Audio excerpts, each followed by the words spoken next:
All right, hello and welcome to Adventures in Lollygagging. We are here on a Thursday for the first time in a long time, as we haven't played on Thursday in a very long time. But we're here on a Thursday because we're starting up a new game. We're starting up Die, the role-playing game. If you're unfamiliar, it is from Rowan, Rook and Decard. If you're familiar with Heart, which we've played on the channel, we've played over on Grim and Perilous as well.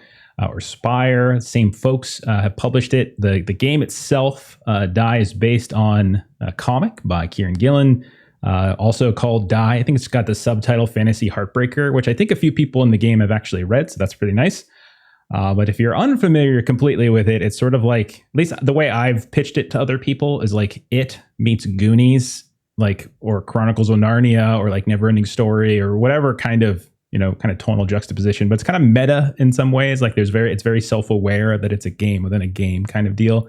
But the big thing is like you're playing sort of two different you're playing adults, but also there's like this sort of looking back on your childhood type of thing going on. So it's and we're going to be doing some of that tonight as well. So we tonight what we're going to do is this is going to be kind of like a combo session, little session 0 stuff. If you're familiar with session 0 stuff in the game, there's a whole process of an actual book. If you have a copy of the book, there is a system called rituals, which is effectively a session 0, which kind of walks through group creation, persona creation. So we're going to do some of that on the stream. Some of it we've done already to try to make this stuff work a little bit better for our time window on a stream. But we've done some of that off in our chat channels, and we'll reveal what we've done. And then other things we're going to do here together. And if you are in chat, if you're here, please feel free to help us, as Melissa has already complained about having to think on the spot. So if you want to give her a hand, that I have. Please do so. I'm not even lying about that. That's not even a joke. Well, often I lie, but then it's not. So I mentioned how there's sort of two things, there's layers to this game, or it's kind of a meta game. It's a game that's sort of self-aware. So everyone in the group, myself included, which is why you can see down there, I have a name as opposed to just saying Game Master or some equivalent. I actually have a name. And for those of you who are familiar with the channel, you know that is not my name. I am a different name. But we've already kind of started crafting bits and pieces here and there. So everybody, including the traditional GM, we get two things. We get a persona and we get a paragon. A persona is effectively, within the context of our game, our real world identity, like who we are, like who our characters are. And we're going to be building that throughout like the first half of the stream tonight. We're going to be talking about them. We already have somewhat vague ideas in our head. We're going to go through a series of questions. We're going to talk about how we know each other, how we interacted, all that kind of stuff. Now, the Paragon side of it is more of like the equivalent of what we're familiar with when it comes to like traditional character classes of a role-playing game, right? So there are 5 character classes, technically 6 if you count mine. Each of these Paragons essentially gets control of a specific die. We'll talk about that actually in game as well. Except for Jeremy, who is a fool. He just gets a D6. Everyone else gets a fancy die. I had where's my big dice? I, as the master, get a giant D20 right here. So that's pretty great.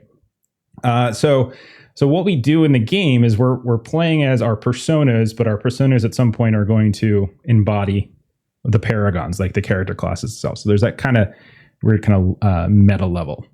The personas don't really have stats, but Paragons do, and they're the ones that actually have like the traditional abilities and things like that you would expect, you expect to see in role-playing games. So if you're watching this either on stream or if you're watching this later on VOD, hopefully that kind of gives you a generic understanding of some of the levels that we're talking about here. All right, so we're not going to do any intros yet because we're not ready to introduce anybody yet. So instead, what we're going to do is we're actually going to start the rituals process. I'm following some of what's in the book, and then I'm tweaking some things and cutting some things to sort of fit our needs, as everyone should do. So here's a few things that we know to be true. Like all of us, this is a truth. Everyone knows these things, and we're going to use this as a foundation for us developing our group and developing our characters. We were in the same teenage social group. We played role-playing games together. Like we were a role-playing game group. When we were younger. I was the primary game master, which isn't to say that other people didn't do it at some point, but I was the primary one. We had our own unique sort of fantasy horror world that we played within. It could be inspired by a variety of things, our books, our comics, our movies, whatever it might be. We're going to hash some of that out. Now, years are going to have passed. Some of us maybe have moved away. Some of us maybe stayed around. Some of us kept in touch. Some of us lost touch, whatever it might be. We're going to sort those details out. But eventually what we're going to do is we're going to come back as adults and we're going to play another role-playing game. And that's sort of the gist of this here. We're basically reuniting. Reunited is one of the core concepts within Die. There are alternative concepts that you can play, but we're gonna go with the basic one, which is fairly close to what the comic is. And so we've all agreed for reasons that we'll hopefully tackle here in a minute to come back together as adults and play another role-playing game, despite the fact that we probably haven't done it in a very long time. So yeah, that's the gist. Everyone on board with all that? Okay. Absolutely. Perfect. And again, if you are in chat, please throw out ideas. It'd be great. And if you're watching this later on YouTube, you can drop comments in the chat as well, because this is a fluid game. It's ongoing. Persona creation and generation, world building, all of this is ongoing. It's not just, hey, we're doing it now and we're never going to do it again. So stuff is going to continue. All right. So let's get started then, shall we? And again, kind of session zero-ing. So first big question. I've already mentioned as a truth, we were all members of the same social group. We played role-playing games together. So here's what I want to know. We can talk this out, chat, chime in if you have ideas. How did we kind of get to know one another? How did we get to meet, or how did we come together into a group, right? So, some examples, none of these don't have to be the answers, but just to give you an idea of what I'm going for here is like, did we grow up in the same neighborhood? Like we live on the same street? Were you members of the same class or school club? We were all theater kids. Were we all jocks, soccer team, whatever? Did we all have some sort of shared experience? Did we all go to the same camp, the same summer camp, or camp counselors? Were we Breakfast Club style stuff? I was about to say Breakfast Club detention. You found the box with the dice in it. Okay. All right. Is everyone on board with that? You want to? Okay. Yeah. I like the whole detention idea. We got stuck in detention at some point in our high school years, and exactly, we found our Jumanji, and then we went crazy. Okay. Yeah. Okay. All right. So think about. You don't have to answer now. We'll do this. We'll get to this follow-up question later. I'm gonna probably want to know. Don't answer now. Why your specific person was sent to detention that first fateful time all of you met. Okay, so that'll be something so think about that, linger, and then we'll come back to that in a minute or two. All right, so we're the Breakfast Club. This is great. Okay, all right. Has everyone here seen Breakfast Club, by the way? I saw it in a theater. Yes. But I do know it. Okay. Sometimes in my Friday and Saturday groups, I say that and they look at me blankly and they're like, what's the Breakfast Club? We have breakfast every morning. Yes. There's no club involved. Okay. Next question. We all got in trouble. We all went to detention. That's where we met, etc. Okay. Perfect. Okay. The next question is, what was our school like? So again, some ideas, some examples. It could be just average and forgettable, just really nothing of interest. It could be a shithole, a really awful place. It could be an expensive private school. It could be a religious academy. It could be a boarding school that we actually had to go away to. So what are we thinking about when it comes to the school? What do we want? Gray on the inside, just a factory. Okay. Factory of sadness, just like the Cleveland. But I think... Yeah, public school, but a big school, 1,000 students in every class, so gotcha. Large that there is no way you are even going to know a small fraction of your class, let alone all of the students in the school. Mm-hmm. So you're blips in a sea of humanity. It's very easy to just kind of get lost as a statistic within those numbers. Yeah. So you got to, when you find a group that you click with, you cling to one another, because that's, you're the flotsam in the sea of humanity. I like it. So then we must be from kind of a big area then, because big city. That was literally my high school, by the way. We had 4,000 students in my high school. It was enormous. Mine too. I had a very big one. Melissa and I talk about this all the time because Melissa was her valedictorian. But Melissa, how many people were in your graduating class? 300 and something. 300. Yeah. I was like top 30 in my high school, and we had like 1,200 people in my class. I don't know which one's better. It's okay to come from a town. small class. It's fine. Nothing wrong with it at all. Okay, so we got breakfast clubs, attention, shitty school, or not shitty school, large school, easy to get lost in, easy to just sort of get lost in the sea of people. All right, next question, and this is the one I'm already going to kind of put. I'm going to put a little flavor into this one because I have an idea in my mind, and as long as it's okay with everybody, we're going to go with it because part of it is based upon one of my personal memories when I got into role-playing games, which some of you might have heard about before. But one of the questions I was going to talk about is where did we gather to play our role-playing games? And there's a bunch of different examples.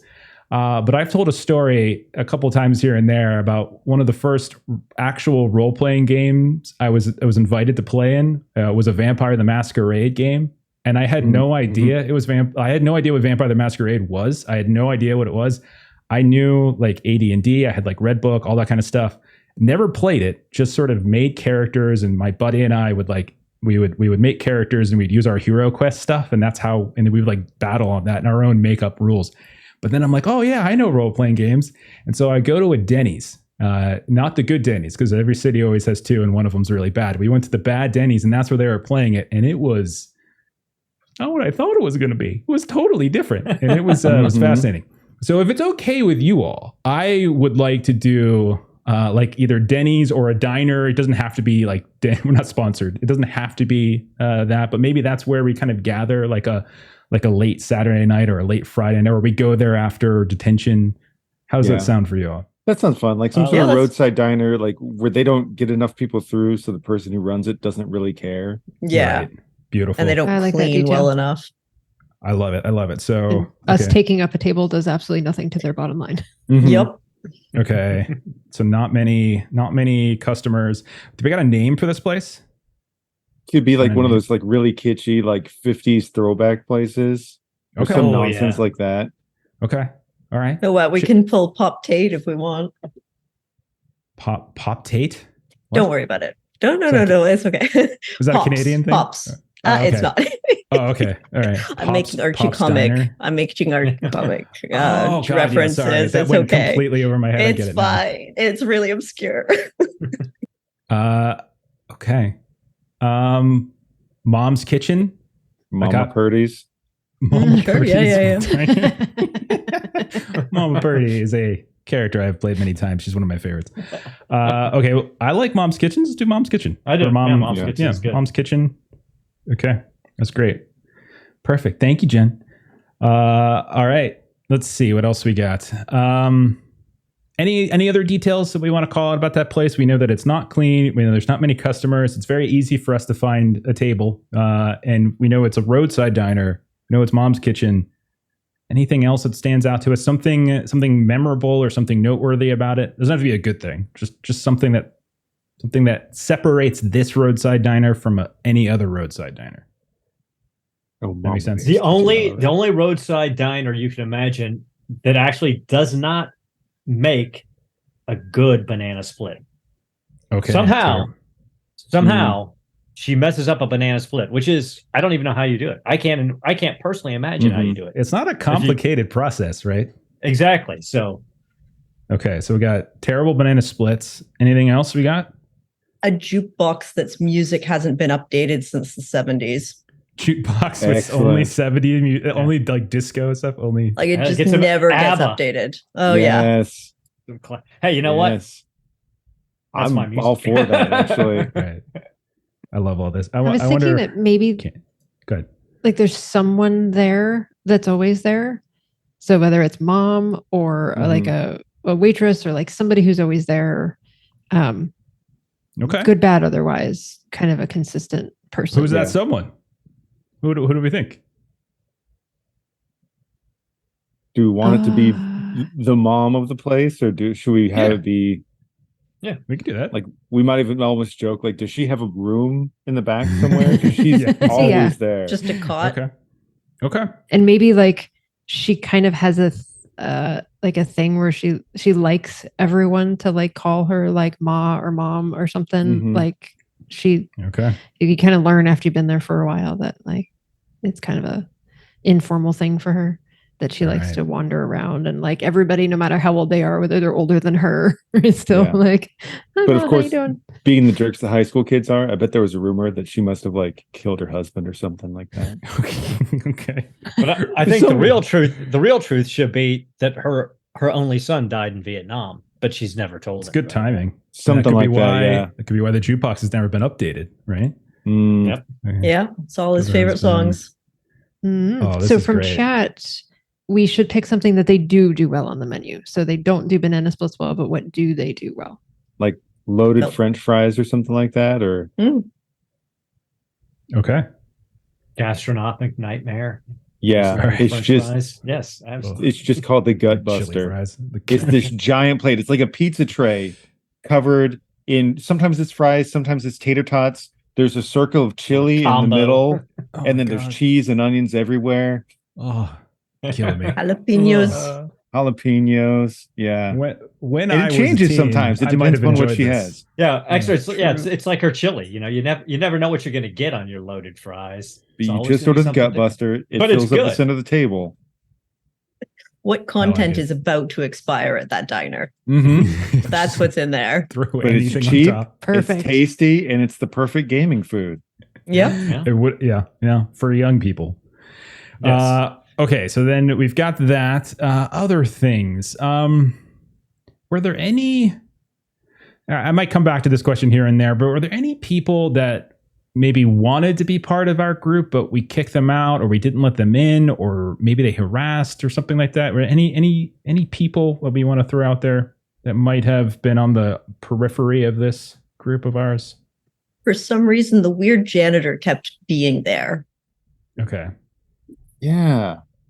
Like he was just there, kind of like cleaning while we were trying to play. Steven, of course, says he should be the weird person. A weird janitor named Steven? Sure, why not? Steven was invited to this game, but he said absolutely not. I said, Steven, would you like to play? And he said, absolutely not. Awesome. So rude. Yeah. Okay. Hurtful. Steven. All right, so Steven, and I'm just going to put underline twice. No one likes him. Okay. Completely different. I just want to acknowledge chat. There was a really good suggestion that we've moved on from, but I just want to throw it out there that Mom is actually an old dude that's got an Isle of Mom tattoo. Oh God. I appreciate the creativity in that suggestion, but I like that we've developed Mom in her personality. Changes, maybe it changes. Oh boy, we're spending a lot of time on this place, but maybe it changes. Maybe ownership change at some point. Okay. Mm-hmm. Okay, next up, what else have we got? So we've got the weird janitor. We've got Steven, who was always invited, but always came up with an excuse not to come. How about that? Yeah. Okay. All right. Always invited. Never. This time we'd be there, and like sometimes we would wait. Or the couple times we let him play, he created such a broken character that he got us all killed, and we stopped letting him play. You can watch. Yeah. You can come and watch, but you can't play. Yeah. He was the dude that was all about PvP or like intentionally griefing other players. Okay. I like it. Intentional griefer. It's like I can't help it. What are those? They're not halflings. That's what my character would do. Mm-hmm. Yeah. Is it Kender? Now we're getting situation here. Okay. All right. So we got some periphery people. We got our place. I've already sort of mentioned this, but what RPGs did we play? What other games did we play? I mentioned Vampire. Doesn't mean that's the only thing we have to play. We could have played other things as well. I know we have some RPG aficionados here who have been playing for. Well, I think we're probably going to set this like high school wise, at least in the 90s. Okay. I think that is probably between our age groups. And so we might be able to either reach back or reach forward. That seems like the best middle ground. So are there any RPGs off the top of your heads or other games that you think that we as a group might have played together? What about 7th Sea? Okay. How did I know you were going to go there? If we're in the 90s, then it would have been Dungeons & Dragons 2nd edition, and the Shadowrun Sega Genesis video game would have come out, and the Shadowrun book would have also been out around the same time. Okay, so but we played like 2 sessions of the system, and we're like, oh yeah, no, that's terrible. The video game is way better. I don't know why we're doing this. Yeah. Exactly. All right, but the original Twilight 2000, the original. Okay. Ooh. I got a burn. Champions Hero. Okay. Oh my yeah. God. Champions was good. Or Villains and Vigilantes. That was a good superhero one back in the day. All right. I like it. Okay, cool. Let's see. Now here's an interesting one. So I said in the beginning that we all had like kind of a like for our primary game. We might have played like other games, but we had like an ongoing campaign for a while. Within our own in-game universe, and we need a name for it. So examples: Middle Earth. Come watch us on Saturdays as we play One Ring and set in Middle Earth. Narnia, for example, something like that. We need a name for our in-game world / universe. So if you have one, throw it out. Whether it's players or whether it's chat, we'll think about it. There is a rule, by the way, that not rules are rules, but that the master has final say on the world. So I'm going to consider this a world detail. So I do have veto power, I think, on this one. So at least I'm saying I do. So I can cheat. So does anyone have any ideas for what the world might be named? What our world might be called?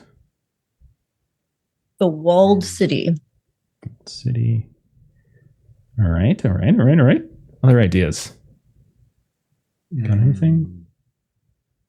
I think this one's a really hard question, actually. Yeah. And I'll be impressed if anybody gets that reference. Dice. I can't help myself. Recommendation in chat. New Jersey. New Jersey. New Jersey.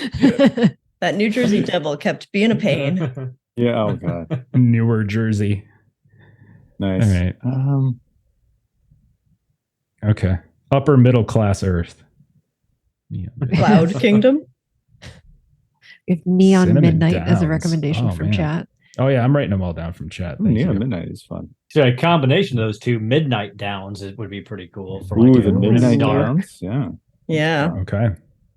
All right. France, because it doesn't exist. That's so true, Stephen. No, it does That not is not exist. true. Remember, we created France. it, yes. We created France. We did. We're referring to Oh our my Octon God. Cthulhu Yeah. campaign from several months ago. Yes. Yeah. Yes, where we discovered France. This is why, Kipser, I don't do a very good French accent, because France hasn't really actually existed very long in my Mais lifetime. si tu voudrais parler en français, tu pourrais. C'est pas si difficile. She's just making stuff up now. I know, it just sounds like I'm just saying gibberish. gibberish. I'm not mic. saying any Check actual your mic words. really fast. Just jiggle. Yeah, jiggle is it connector. no good sounds? All right. I remember our French was usually like skibbity pop pop diddly boop. Terraria. Oh, it's like Terraria. All right. I got a bunch of ideas. We'll revisit that at some point. Okay. Next question. Do we have any other shared cultural interests or hobbies? Like, was there a particular band that we loved, where we were obsessed with a certain movie or anything like that? Anything along those lines? Anything else that we kind of collectively, or at least a few of us within the group, were really kind of obsessed with? Something that wasn't just like a quick fad, but like we loved it so much for a short period of time. I mean, from that time frame, I'm going to throw it out there. I'm assuming Princess Bride is a pretty unifying movie. Sure. Maybe. Oh God, yeah. I mean, Princess Bride, it's 80s, but I would say middle-ish 90s. So I still think it's something we might have watched growing up. Oh yeah. Yeah. We watched it as kids and something. Okay. Yeah. Because it'd be the sort of thing that not everybody was necessarily into, like role playing, but that's kind of like the thing. It's like, but you like this movie, right? Yeah. Mm-hmm. Okay. Hackers. When did Hackers come out as a movie? Was that like mid-90s? Yeah. Oh my God. Yeah, Hack the Planet. Oh God. The planet. I'm writing down Hackers. We do have a Neo, which is one of the character classes. Evan can't be here tonight, unfortunately, but he will be coming. But yeah, Hackers. Okay. I see someone brought it up in chat as well, but the grunge era was big in the early 90s. Now we're speaking my language. We're speaking my language. All right. Seriously. Jeremy knows this. Melissa knows this. I ran Things from the Flood a couple years back, and it was basically completely themed around Alice in Chains. Dirt. The whole thing was themed around that entire album. Okay, I got a couple ideas. Great. If you have more, throw them in there, and we'll continue to build that. Again, everything's ongoing. So even if we don't necessarily take it, run with it right this session, we might do it in the future. Okay, another question. We got 2 more left. 2 more left for social group, and then we'll get into our individual personas. How many years has it been since we left school? The game like makes 5, 10, 20, but we can make it whatever number we want. But it's just, I would say let's make it at least a couple years. Let's make sure that there's been enough distance between teenage years and sort of adult years. Anyone want to? Clean decade. I like a decade. Like that's long 10. enough. Everybody's Me had too. time to go to school. Or So not. what we'll be not quite 30. Yeah, Yeah. we'll be just short of Let's- 30 if we do 10 let's- years. How about 15 years? Okay. Because just shy of 30, I mean, I didn't even know anything about life until I was 35. So Okay. I'm okay with 15. Are you all okay with 15? Yeah. Early 30s? yeah, Okay. yeah, early Yeah. 30s. Okay. That So gives we're you all- enough time for life to really grind you under its heel and Yeah. pee on you as it walks away. That's true. I didn't really die inside until I turned 30. Yeah. That's true. Once really, that it's- first number was a 3, I knew it was just a long downhill slope. And then it turned into a 4, and I was like, well, what am I even trying for anymore? Wait till you're on the backside of 50. 4s, you're gonna be like, 4 was fantastic. That's I a love good point. 3, I was still a baby. I have to say, Yeah, 3. I don't enjoy remember my 3, 40s really. more than my 30s, though. I will say that. So, all right. I Alec think I Bailiff's had, thing. We reunite I had- for somebody's funeral. Well, that's what I was going to get to next. That was the next Steve question. died. And Steve that died. is- that Steve is died. sort of Steve died. okay. I'm down. Okay, because that was going to be another one. So the next question was, why are we having the reunion? Why are we back together? And I was going to throw a couple ideas out. And one of the ideas I had was, the big chill, which is like, people of an age gathering because their friend died. Now, we don't necessarily have to go suicide the way that they did in Big Chill, but we could do something else. But we could say, oh man, Steven, are you okay if we do this? If we just kill you in game? You cool with this? F's in All right. chat for Steve. He's okay. He seems to be okay with it. All right. So Steven died. Mhm. Our honorary extra member died. Okay. So Steven. A sinkhole opened up while he was walking just on the street randomly. Okay. And Tragic. Okay. Yeah. So Steven died, and we're funeral, all that kind of stuff. And maybe we're having like, the reason we're getting together, the reason I was able to kind of group everybody together was like, hey, in honor of Steven, like we're going to do one game for Steven or something like that. Okay. Works. All right. I like it. I mean, I don't like thinking about Steven dying, but I do like this idea. Celebratory. So celebratory game. It's our awake. Okay, so that is it for our social group questions that I really want to dig into. So now we're going to start looking into the individual. Steven, that's dark, man. I went way too dark. Okay. All right. So persona development. So this case, we all have already done Paragon selection. Now in the game, if you're doing it the way it's as in, as the book rules is written, you do persona first, and then eventually you do Paragons. And actually the game has the GM or the master sort of divvy out who gets it. But we already kind of talked a lot of this out, and we kind of know what people want to play. So we kind of wanted to go that route. So as this is for the player, so as you start going through these questions, think about how on your individual Paragon sheets, there are these, there's this flavor text, right? It talks about what this particular Paragon is for, why you want to play it, that kind of stuff. Let that inform some of the questions. So like think about why, so like as you're building your persona, since we're doing it a little backwards, just remember that your persona ultimately is attracted or is sort of assigned in the fiction, this particular Paragon class. And so like, think about what is it about your personality that might have, about your persona that might have made that class, that Paragon class so attractive or so fitting. Okay. So, and that's just kind of like an ongoing thing. So simple questions first. This is, everyone's going to answer this one. You will answer it for yourselves. So at the most basic stereotypical level, how did people think of you when you were at school? So there are a lot of examples in the book. You were an A student, you were a class joker, you were creepy, you were a bully, you were a jock, you were a wallflower, you were some kind of elitist snob, you're a tech head, hard case, something like that. So how were you all viewed? How did people think about you? What do we think? Anyone have an answer? Deacon was a theater kid. Okay. Theater kid. I like it. Okay, theater kid, perfect. We got Deacon as a theater kid. Anybody else have one off the top here? And again, those are not. You can pick anything you want. Like it doesn't have to be those terms. Amery was like sturdy, a bit boring in the back, just like a music kid, always listening and strumming on a guitar. Okay, music kid. Okay, I like it. All right, Jeremy or Melissa?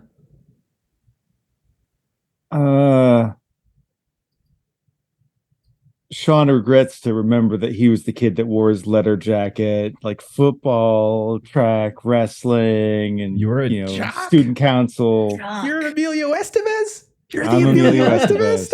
Yes. Okay. If you're the Emilio Estevez, that's what we should have made this as. Like, who were you? Were you Emilio Estevez? Yeah. Were you Ali Sheedy? Were you Molly Ringwald? You were Michael Allen Holt? See, this is where you get beyond my knowledge of the Breakfast Club. Damn it. Ouch. So close. We were so close. Okay. And then Delilah. Melissa, what about Delilah? So Delilah was kind of the black hoodie goth kind of presentation. So baggy, Ali Sheedy. like definitely kind of baggy pants, hoodies, dark clothes, all that. Okay. As were a lot of the people who were at that Denny's where I went to play vampire. It was pretty great. Mm-hmm. I fit in because I was a Grinch kid, so I wore a lot of baggy stuff too. So it I actually can't believe vampire was your first one. That was my first one, and it was so it was more LARP than it was a role playing game. It was fascinating. It's fascinating. Vampire. It was not what I was expecting. It was fun nonetheless. Okay, so then follow up. In what way are you different from that stereotype? So how are you slightly different than that stereotype that you just selected? While we were in school? Yeah, why this is all younger you. All these questions are about younger you. Doesn't have to be from school, just personality wise. Mm-hmm. So I would say that like it was sort of that don't talk to me kind of a vibe. But again, like it's a really big school and it's just kind of that like getting through most of the day is really just don't talk to me, just kind of let me do my shit kind of a thing. But interpersonally, she's like pretty creative, upbeat, really talkative. Like once you get her talking, you can't shut her up. But if you just pass her, you wouldn't think that. Okay, so you were kind of goth, but you were talkative and upbeat when given the opportunity, or when people got to know you. Yeah, perfect. Kind of in a small group. Yeah, perfect. Other ideas? I don't think Sean Deacon. Sorry. Go ahead. After you, sir.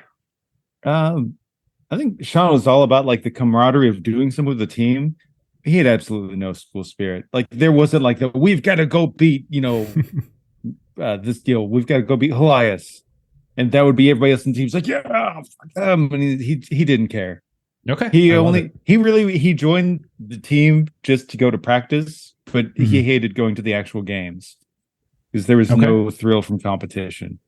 Fantastic. I love it. Jock with no school spirit. Perfect. Aaron, you got something for Deacon? Yeah. Deacon didn't ever want to be the lead in any of these productions. He loved physical comedy, stage fighting. He channeled Buster Crabbe and Buster Keaton, and he didn't care about being the front guy on the stage at all. He loved the physicality of certain aspects of the theater. Perfect. I love it. I love that. Yeah. And then Amery. So as much as she was all about noise and sound constantly, when she was out of school, she'd just like take off into nature and have nothing and silence. Okay, silence. I like the contrast there. All right. Fantastic. And then again, another question that everyone answers. What did you love and hate about playing our role-playing games together? Would you love and hate? Could be two different things. Could be the same thing that you both loved and hated. What was it? I think Deacon loved having a shared experience with everyone where they could be whatever they wanted to be. But what he hated was when other players didn't make the choices for their characters that he thought were the right choices. And he hated watching them do something that he didn't think was right for their characters, but he never said anything about it. But it drove him crazy. Speaking of Steven. I was kidding. All right. Gotcha. Okay. Perfect. Okay. I like it. So, love the shared experience, but hated when other PCs made decisions that seemed wrong for their characters in some way. Okay. Right. Fantastic. Kind of leads into where we're going with his Paragon. Yeah. I can, that fits considering your Paragon class. Yeah, absolutely. Okay. Jeremy, did you got something? Got anything? I think Sean loved the idea that like you could just do anything. Just whatever came off the top of your head, you could just make anything. But he kind of hated that he was kind of a one-trick pony. Like he had an archetype that he always played. No matter what system it was, he basically always played the same character. And he kind of hated the fact that he knew other people saw that, and it kind of made him feel uncomfortable. But he kept doing it anyways. I really liked, again, I love like the contradiction, right? You love the creative freedom, but then you opted not to engage with that creative freedom because you kept going and falling back on like what was safe and familiar or what was easy or whatever it might be. It's great. Love it. Let's see. Delilah, do you have anything? Yeah, so I know for sure that what I hated was the return to real life. So like after the creativity and the imagination and everything that happened during the session, right, I'm back to me and life and all of that was always just heartbreaking for her. And I'm still figuring out like if there's something that she loved other than the opposite of that, which was sort of the freedom and the ability to be creative and kind of do whatever in games. Okay. I mean, I think it's fine. I think those two things work. The space to be creative, the creative freedom, and then I think it makes perfect sense together. I think they balance off each other pretty well as well. But if you come up with something else, again, persona generation, it's an ongoing process. Amery. Amery loved the suboptimal decision and the silent judgment from Deacon. Lived on that. Okay. That's fair. And didn't like necessarily stepping into other people's shoes all the time, but had to learn it. Okay. Oh, these are great. It's a good thing we have this as a video and audio record because there's a lot of good ideas that my handwriting is starting to go. All right, so that is everyone answers. Okay, now we got some optional. We don't necessarily have every single person has to answer this. So this is more just like for the next couple. It's just if we think it makes sense for us, let's throw it out there. If we don't think it makes sense for anybody, then we don't worry about it. So a couple questions. And anyone have any kind of clingy or intrusive like ex-girlfriends or boyfriends that sometimes disrupted the group? Anything that might have like they showed up sometimes and it kind of threw everything out of whack? I'm definitely not saying this because I have experienced this in the past. This is not at all a reference to anything. Did anyone have anything like that? I think Deacon for sure did. Because I think one of the things that I think he got himself thrown into detention because he was doing a staged sword fight through the common area of the school because he was trying to impress this one girl that he'd been fascinated with for years, all the way through junior high school and into high school. And he got the girl. And about 2 months after them starting dating, he realized how horrible of a human being she really was. And regardless of how many times he tried to break up with her, her answer was, that's not an option for you. You're writing this out through high school because I'm not going to be the person getting dumped in high school. So I think she always shows up and she's like, let's go. And he's like, we don't date anymore. She's like, oh, we do. And I'm not saying that was my high school girlfriend. I'm not saying that at all. We're not pulling on personal experience whatsoever. Do you have a name for that girl? Michelle. Okay. Once again, not a real human being. I'm trying to think of Michelles I've known in the past. None that have really had a strong feeling one over the other. Okay. Anybody else want to throw their hat in the ring for this? No is perfectly fine. You got something, John? Beowulf honestly read my mind. Well, so Sean like really dug what he was doing with the group, and like he didn't feel that comfortable talking about it with some of the other jocks. But, like his friend Caleb seemed like a pretty cool dude, and he was pretty creative. And he tried to invite his friend Caleb to come once, and that just turned into like Caleb narking on him to some of the other people, and they just completely shit on me. And sometimes they would show up by the diner just to bang on the windows and like be dicks. So like other people on the team, like other people, like other football players or whatever. Okay. Mm-hmm. Okay. All right. There was a dude who memorized Amery's schedule. She never gave him time of day, but he knew where she was. It's definitely not from experience. Creepy stalkers. Okay. You gotta love them. Just to jump in on the party because everybody else is doing something with this one. I'm actually going to go helicopter mom occasionally would stop by.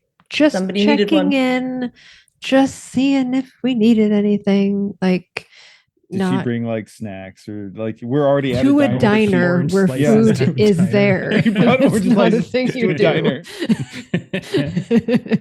So good. I love it. Oh man, I'm just declaring right now I loved your mom. She was the best. She's the type of mother that everyone loves except for their actual child. Because like the actual child thinks it's really embarrassing, but everyone else is like, what are you talking about? Your mom is giving us like free snacks like all the time. It's the best. Okay. All right, so I got helicopter mom. We've got Michelle. I have to laugh at Bert's comment in chat. Yeah. Is that how you optimize a character? If I taught you nothing, helicopter mom. Fantastic. No wonder, because Deacon got along with her really well too. Like that's not the right choice. Yeah. Okay, so we've got that one. Siblings. Anyone have any siblings of note that may have interacted in some way with the group? If you don't think there was really an interaction with the group, we don't necessarily have to bring them in.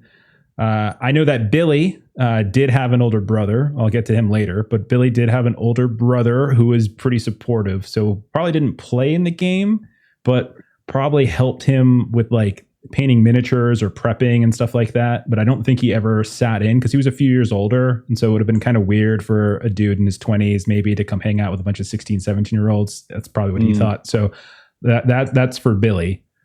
Anybody else? Okay. I'm going to say quite a bit younger sister who would come with mom when mom came to bring goodies. Sister was too young to stay at home. So then she would come and pick up the minis with her sticky fingers. Maybe every now and then we would give her a random NPC that she could sort of. Nice. Do we have a name for your sister? I know that's a dangerous question to ask Melissa on the spot. Do you have a name for this? 3 weeks later. So I know, waiting for the lag for chat to catch up. Tina? My brain just goes the song, and her name was Veronica. I heard Tina first, so Tina it is. There you go. Okay. And then Amery, what about the dude, the stalker dude? Do you have a name for him? That these people are gonna come back. We'll just call him. A Mike because there's a lot of those. Sure. Yeah. Too many as far as I'm concerned. My brother-in-law is named Mike. Mike Matt. Okay. All right. Anyone? We already kind of covered this a little bit with Delilah when it comes to anyone having any particularly supportive or nurturing, or I literally used the term helicopter parent in the question, and you've already hit on that. If anybody else wants to jump in on that, just call it out. You could also do the opposite side of that, particularly unsupportive, abusive, or absentee. I want to jump in with Billy as well. I think Billy he had parents, but they weren't great parents. They were parents that were absentee, not necessarily physically abusive, but they were kind of absentee, didn't really take interest in his life. And Ronnie, his older brother, was sort of that touchstone. I also like to think that Billy was much younger than the rest of his family, like his siblings. Like they had him very late, and so they were much older parents by the time, and so like they were kind of. So there's that big gap, and Ronnie kind of filled that in for him. So that's where I'm going with Billy. But anyone else have? Yeah, go ahead, Deacon. I think Deacon's parents were basically old ex-hippies. And they were the exact opposite of helicopter parents. They were essentially like, if he comes back at least 2 or 3 times a week, he's going to be okay. Basically, I taught you how to cook when you were 5, when you were tall enough to get to the top of the stove. You're basically on your own at this point. So his development was completely based on his own social interactions with people his own age and his teachers, because his parents had almost nothing to do with him. I mean, they liked him and they'd hang out, but there was no structure at all to his life. Aaron, weren't your parents hippies? They were. This is me. Yeah. Which seems, and so then what did Deacon think about Delilah's mom? He loved it. He loved Delilah's mom because, I mean, he loves his parents, but he has never had anybody that he felt was going to wash his hands and tuck him into bed and, tell him a story. And the fact that there's other people out there that exist like that, he is fascinated by it. I think Billy and Deacon probably found common ground on that to a degree. I can see that. Nice. Yeah, I could definitely see that. Like his parents probably weren't hippies. They were. I think they were there, and they were probably average parents for his older siblings. But by the time it came to him, they just were like sort of mailing it in, or like moving on, or maybe they were just too old or exhausted. Exactly. So I think there's probably something that Deacon and Billy bonded over with that. Nice. Okay. Couple other quick ones. Who do we think is the smartest person in the group?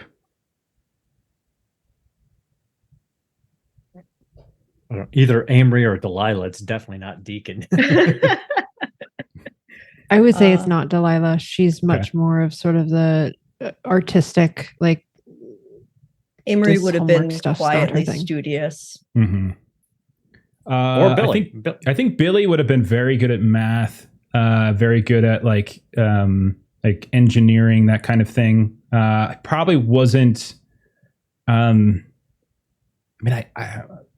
I don't know if he was much of a history buff or anything like that. That probably didn't interest him too much, but I think he was probably really good at math. So I think Sean was more the guy that got good grades because he was good at understanding how the tests were written and how to like deduce the wrong answers and then be a good. He was a smart kid, but it was more about like, I understand the system than it was like, I've legitimately studied. Amory's goal was post-secondary, so she would have worked at school. Again, I think that's something like Billy and Amery probably would have, like they both had that drive. I think Billy was probably pushed by his older brother to do that. Like, you're going to get out, since I couldn't or whatever. And I think that's probably, and Billy probably wanted to honor that to a degree. At least that's how I'm thinking of him right now. And then Sean, he just knew how to find the angles, like how to play the system. Yeah. Is that fair? Yeah, pretty much. Okay. He's not a dumb kid anyway. He's not a dumb jock by any means, but he also doesn't work harder than he needs to. Okay. I like it. Okay. Who's the best looking in the group? Who is the attractive one? Not Billy. Well, Deacon's Paragon has a charisma of 4, and I think he was a pretty good looking kid. I think he kind of skated around on the fact that he was good looking. He was sociable. Maybe Michelle I don't know if he was like one of the more popular. Yeah. That's why he was after. It was that was the that was everybody was after queen her. kind of lady, exactly. Cheerleader. Yeah, there we go. Okay, so we're going to say Deacon. All right, he's got the. What's the guy's name from Dune? That really skinny guy. What's his name? You know what I'm talking about? Something. Yeah, Timothée Chalamet. Like is that Deacon? I'm that. No. Okay, good. I mean, Deacon is handsome. He's not pretty. Fair enough. I think. Okay. Was that a little Aaron is like, no, you're not comparing me to like, human being. Like we're locking that down right there. Did I find someone else who doesn't really like him that much? Okay. What else do I got next? Who was picked on the most? Delilah. Yeah, Delilah. Yeah, I can see that. Yeah, for sure. Yep. Yeah. That makes a lot of sense. Okay. And then who do we think is the kindest in the group? Like the nicest, the person that you can, that you would be able to rely upon, who would help you out, that kind of stuff. Who do we think that was? I like to think Sean's really nice. Okay. Like he's very outgoing. All right. And Amery then, would always be an ear to listen to as well. Okay. I'll put that down. Okay. Always willing to listen. You're a better listener. I hear something and I try to think of how to solve the problem. Yeah. I'm not always the best listener. I'm allowed to listen to the problem without trying to solve it. I think you just described me and Melissa. I think that's literally what you just did. You described me and Melissa. She listens, I saw those wheels turning. I'm like, right? I see where this is going. Yeah, that is literally us right there. Okay. Last two for the younger here. Anyone can do this. Again, no is a perfectly fine answer. Were there any sort of crushes or intergroup like romances, requited or unrequited? Doesn't necessarily, or like anything like that going on in the group in between the different people? No is a perfectly acceptable answer if no one wants to get into on that.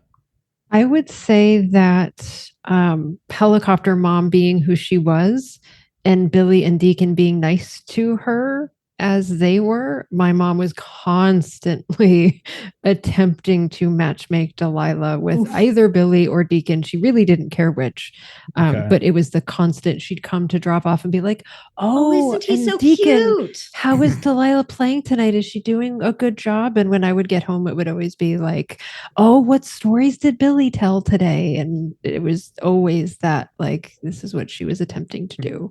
Okay. And Delilah really, really, really wanted just to have platonic relationships, and that was not. I like that. Acceptable. Well, then I clearly will have to piggyback off that. And secretly, Sean was jealous that your mom never at all selected him, and that created this weird, like, it's not so much that I want to date Delilah, but I would be a good match for Delilah. Why doesn't her mom ever pick me? I love this so much. There are people that have dated somebody for their parents. Yeah, I kind of see that. Like, it's a weird thing of like, why is she never picking me? Like, I don't get it. There's history. People have done that.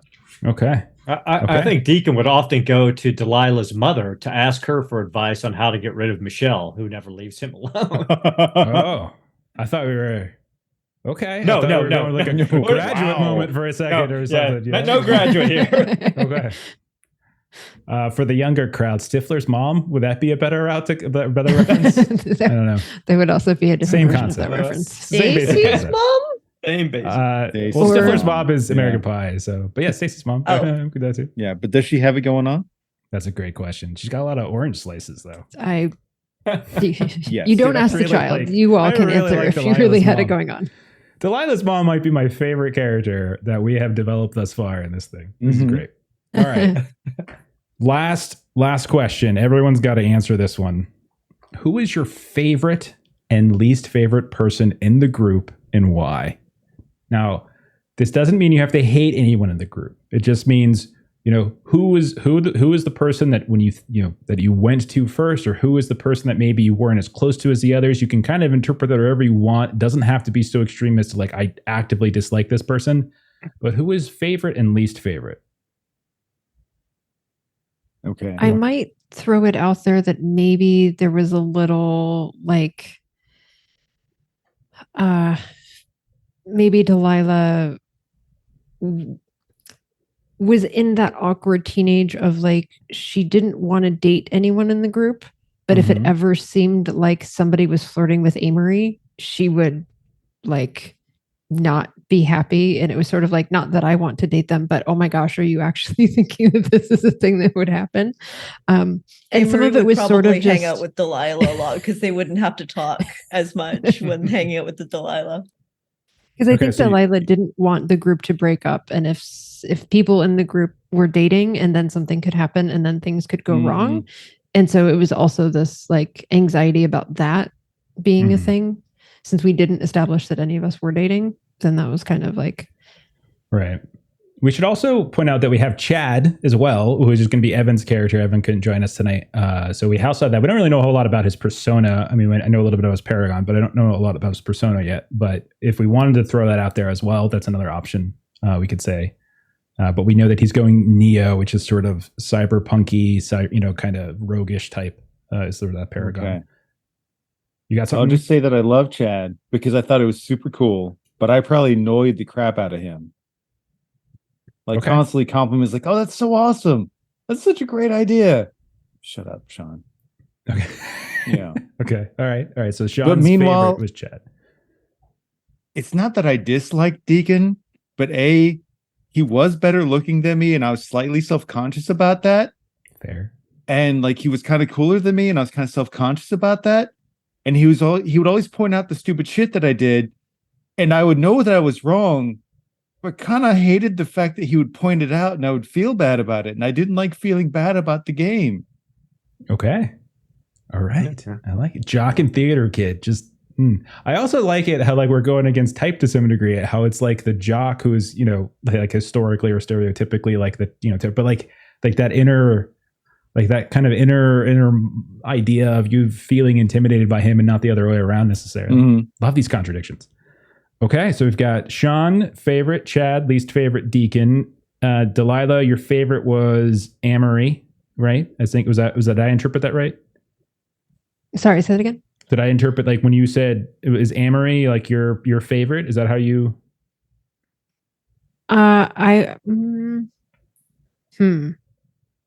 We'll come back. Yeah, Amery, it was a little more nuanced Deacon, than that. Do you have answers to this? So Deacon's favorite person would probably be Amery in the group because he recognized that she recognized his bullshit in the game. He'd see, he'd be sitting there and he would look her in the eye and know, all right, she knows. I'm doing this to annoy you. On purpose. and he absolutely respects somebody who is that self-aware and self-possessed to pick up on these things.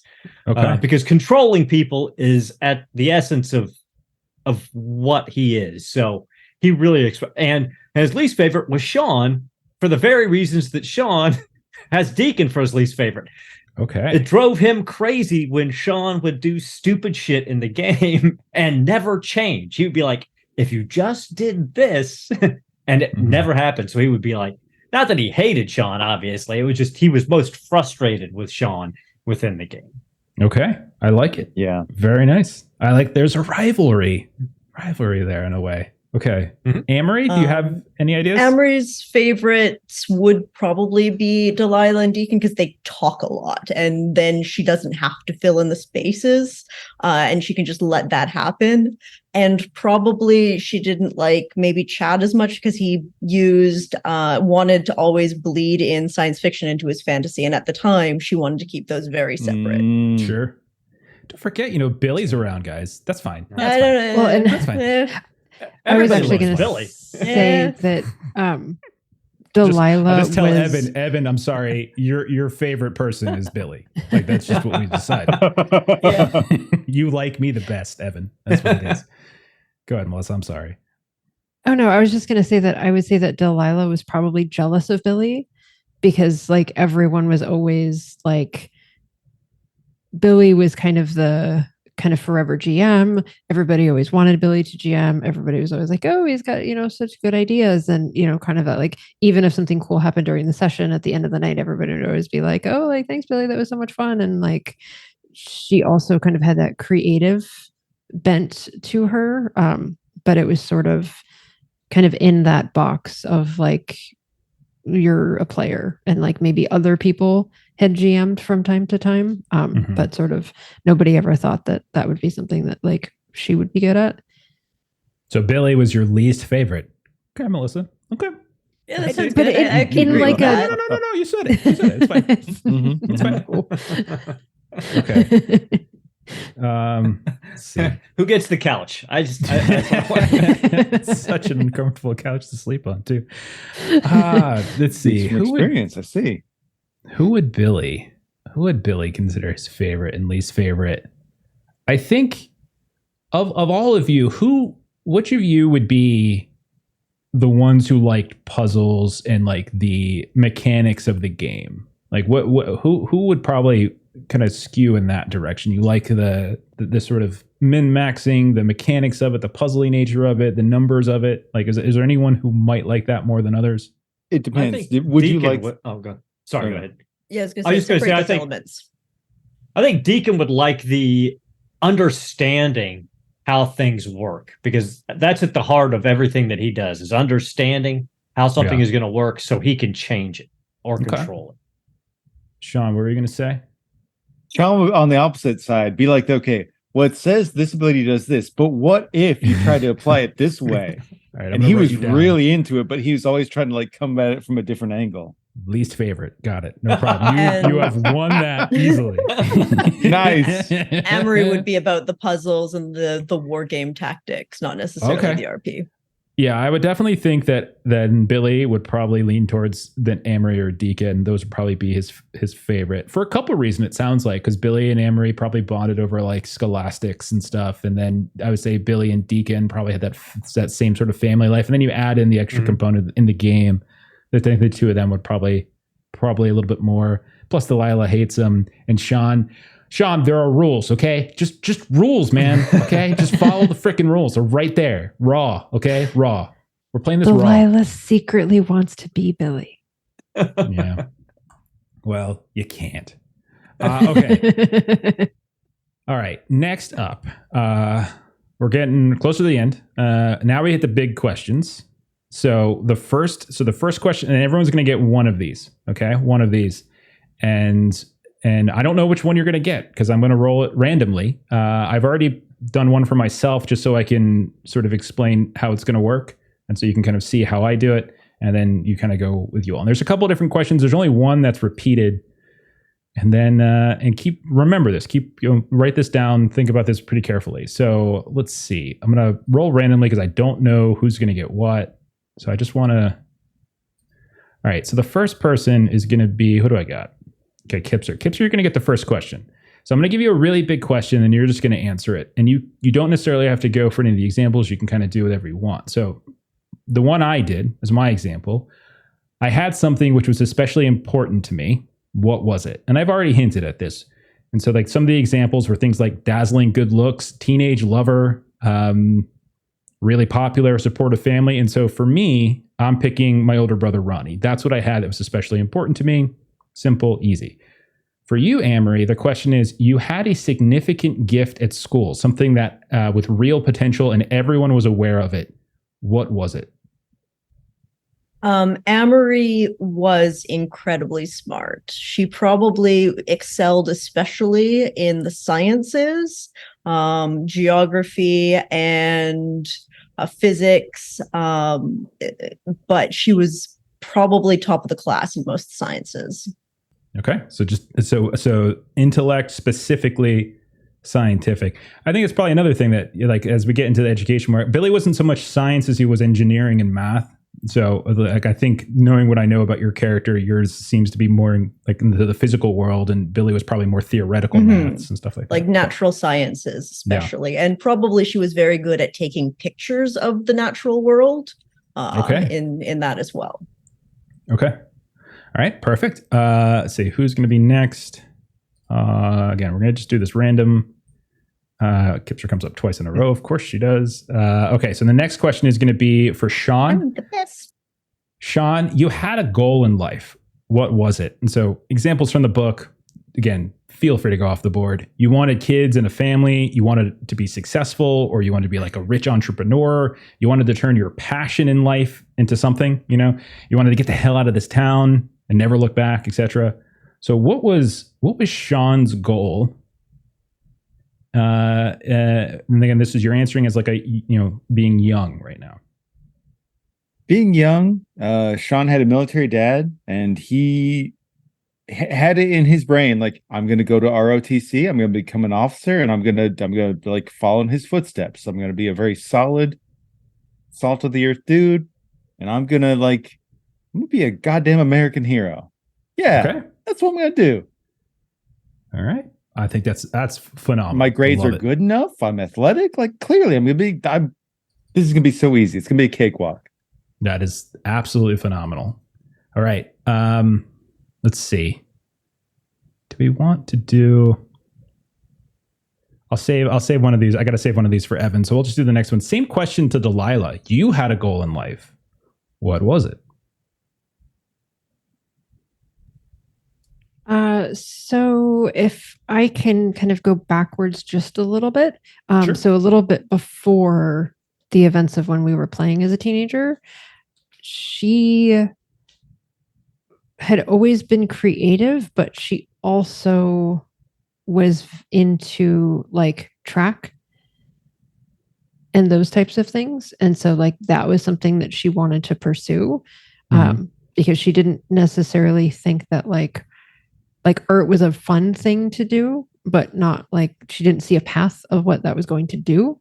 But she thought maybe if she could like be in track and maybe get a scholarship or something, that maybe that would be good for her. By the time we're teenagers playing this game, that has already been taken away, but that was her goal. Okay, well, I need to know what is her goal as a teenager, though. It actually is kind of important. Okay, so it has to be like at this particular time? I need to know, like we're in tabletop games together. We're 17, 18 years old. What is the goal that Delilah has? Like, she still has it in her mind. She's still there. You can do the track thing. There's no reason you can't do the track thing, but... I'll do the art thing then. That she at this point hasn't figured out that that's not a thing that she can go far with. So she wants to go far with her art stuff. You want to be an artist. What kind of art?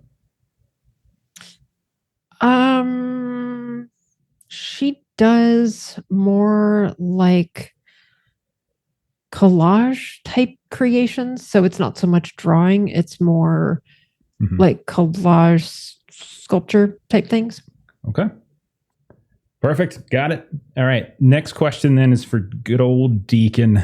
Deacon, your teenage years had something specifically shitty to deal with, and then we want to know what that is. So the examples that they have in here, your parent or parents died, you fell into the wrong crowd, you got a record, you got seriously ill, had to stay in the closet, dealing with homophobia. What shitty thing did Deacon have to deal with as a teen?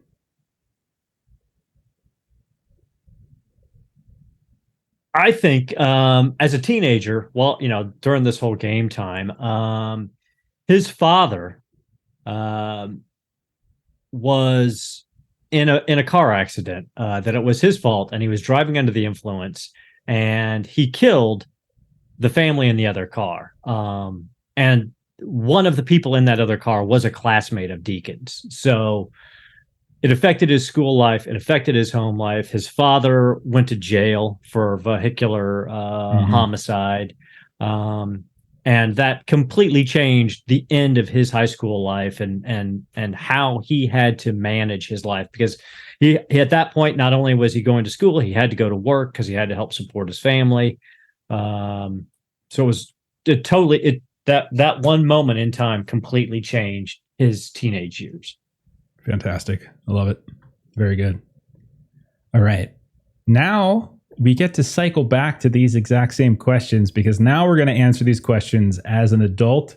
And there's going to be a wrinkle based upon whatever question you got first. So we'll start with mine to show you how this works. So my initial question was, I had something which was especially important to me. What was it? And as I said, it was my older brother, Ronnie, who was the most important. He was like my role model. He was my quasi father. He was the guy who he was basically getting me to where I need to go. And so the question then for me as an adult now, that thing was important to you. The thing that was important to you, I've lost it. How? Ronnie died from an opioid addiction specifically. Like he kind of got, so we're at that time in the late 90s, aughts, like opioids. So he got hooked on them after an injury. It wasn't, it was something he didn't really know about. And over time, like he kind of spiraled over time after high school.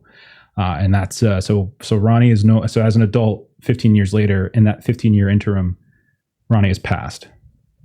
So that's how things twist. So then we're going to go over to Amery. Amery, you had significant gift at school. And you said science, you were really smart, intellectual. Your potential future never happened. Not even close. Why? So Amery's goal was to be sort of a geological surveyor specializing in volcanology, and she had an accident out on a trail somewhere, cracked her arm, couldn't get back to a hospital in time. Infection set in, and she lost her arm. And she got into drink to deal with pain and pain medication, and she hasn't come out yet. Okay. Is it dominant arm or is it your secondary arm? The dominant arm. It's the right arm. Okay. All right. Very good. Next up, Sean, you had a goal in life. You were going to go into the military. You're going to have a great career. You're going to be a freaking American hero. You didn't achieve it. Why? There's a couple of reasons. One, this is right around the time you start getting some, like, there's some creepy stuff that starts happening in the late 90s that's kind of scary. Yeah. And he won't admit it to anybody, but secretly it kind of scared the shit out of Sean. And he's like, what the fuck? I'm not going to sign up to go over there and get involved in all this crazy Middle Eastern bullshit. And basically, Sean chickened out. Okay, man. Yeah, he's given a million other excuses, but honestly, he just chickened out and then went to a regular college, got a bullshit degree, and just kind of went the 50% route. That is great. Kudos for taking that on. That's a big difference. And then we're going to go over to Delia, who also, you had a goal, just like Sean. You were going to be an artist. You were going to somehow do something great with art, being an artist. And here's the thing. You did. You achieved it. You made something of it. However, it didn't make you happy. Why not? So I would say she figured out that there are like art colleges that you can go to, and you can kind of do that.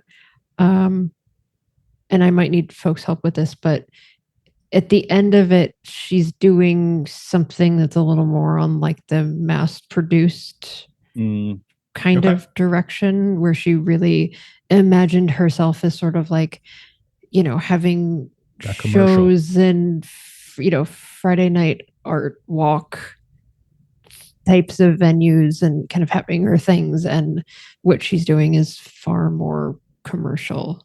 You're like creating logos for websites or some nonsense like that. Marketing or jingles. Medical illustrations or medical textbooks. Oh my is God. the most horrible thing to do as an art student.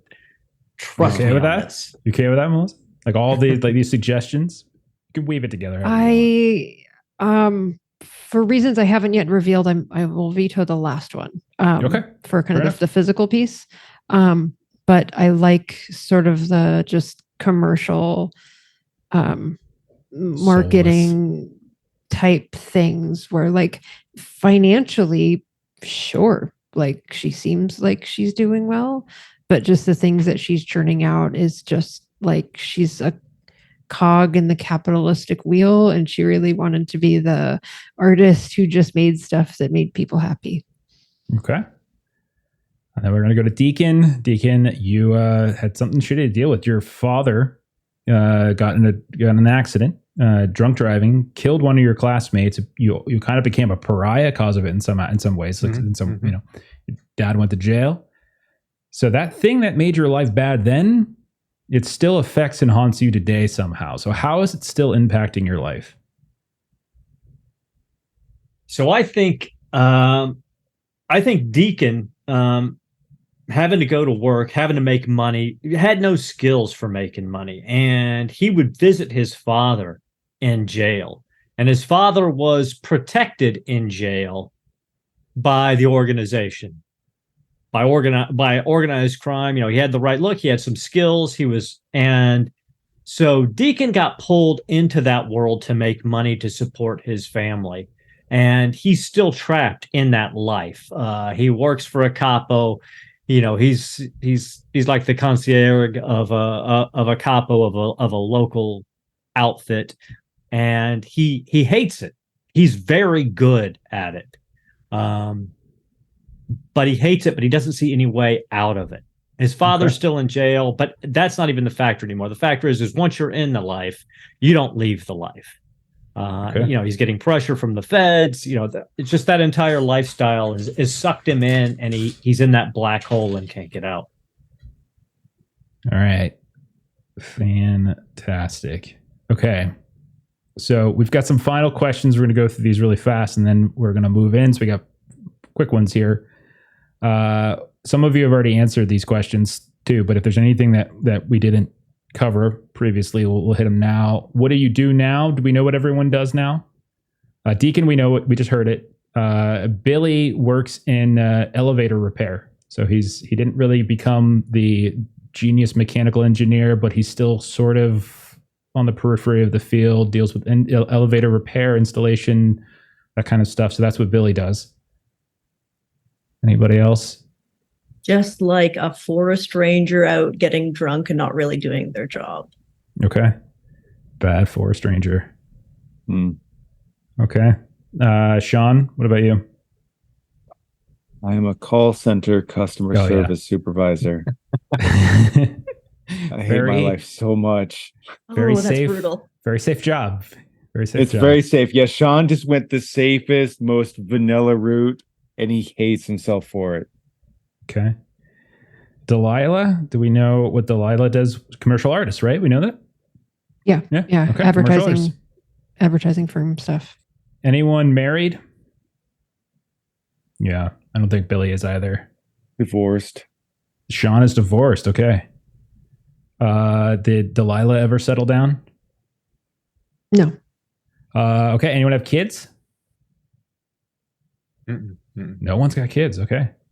Deacon has had no relationships after this. After he got pulled into this life, he has just isolated himself from anyone outside of this small organization. Okay, so Sean, you said yes. You have kids. I'm divorced. My wife ended up having an addiction problem, and so I'm a single dad. And it's a pain in the ass. I love my kid, but it's a pain in the ass because they switch my hours sometimes with like minimum notice. And son, daughter. Let's go daughter. Okay. What do we think about an age? 6, like 6. Young. Okay. Young, but old enough to kind of engage. Had her in your late 20s, like 27, 28, something like that. Okay. Yeah. Okay. A little bit after college, had the kid. What was Delilah, what was your younger sister's name? Tina. My daughter's name is Tina. Oh boy. Okay. Very nice.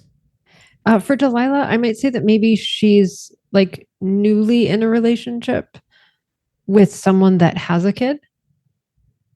So it's definitely like this is a slow paced relationship because, this person is not looking to kind of rush anyone into their kid's life. So it's a very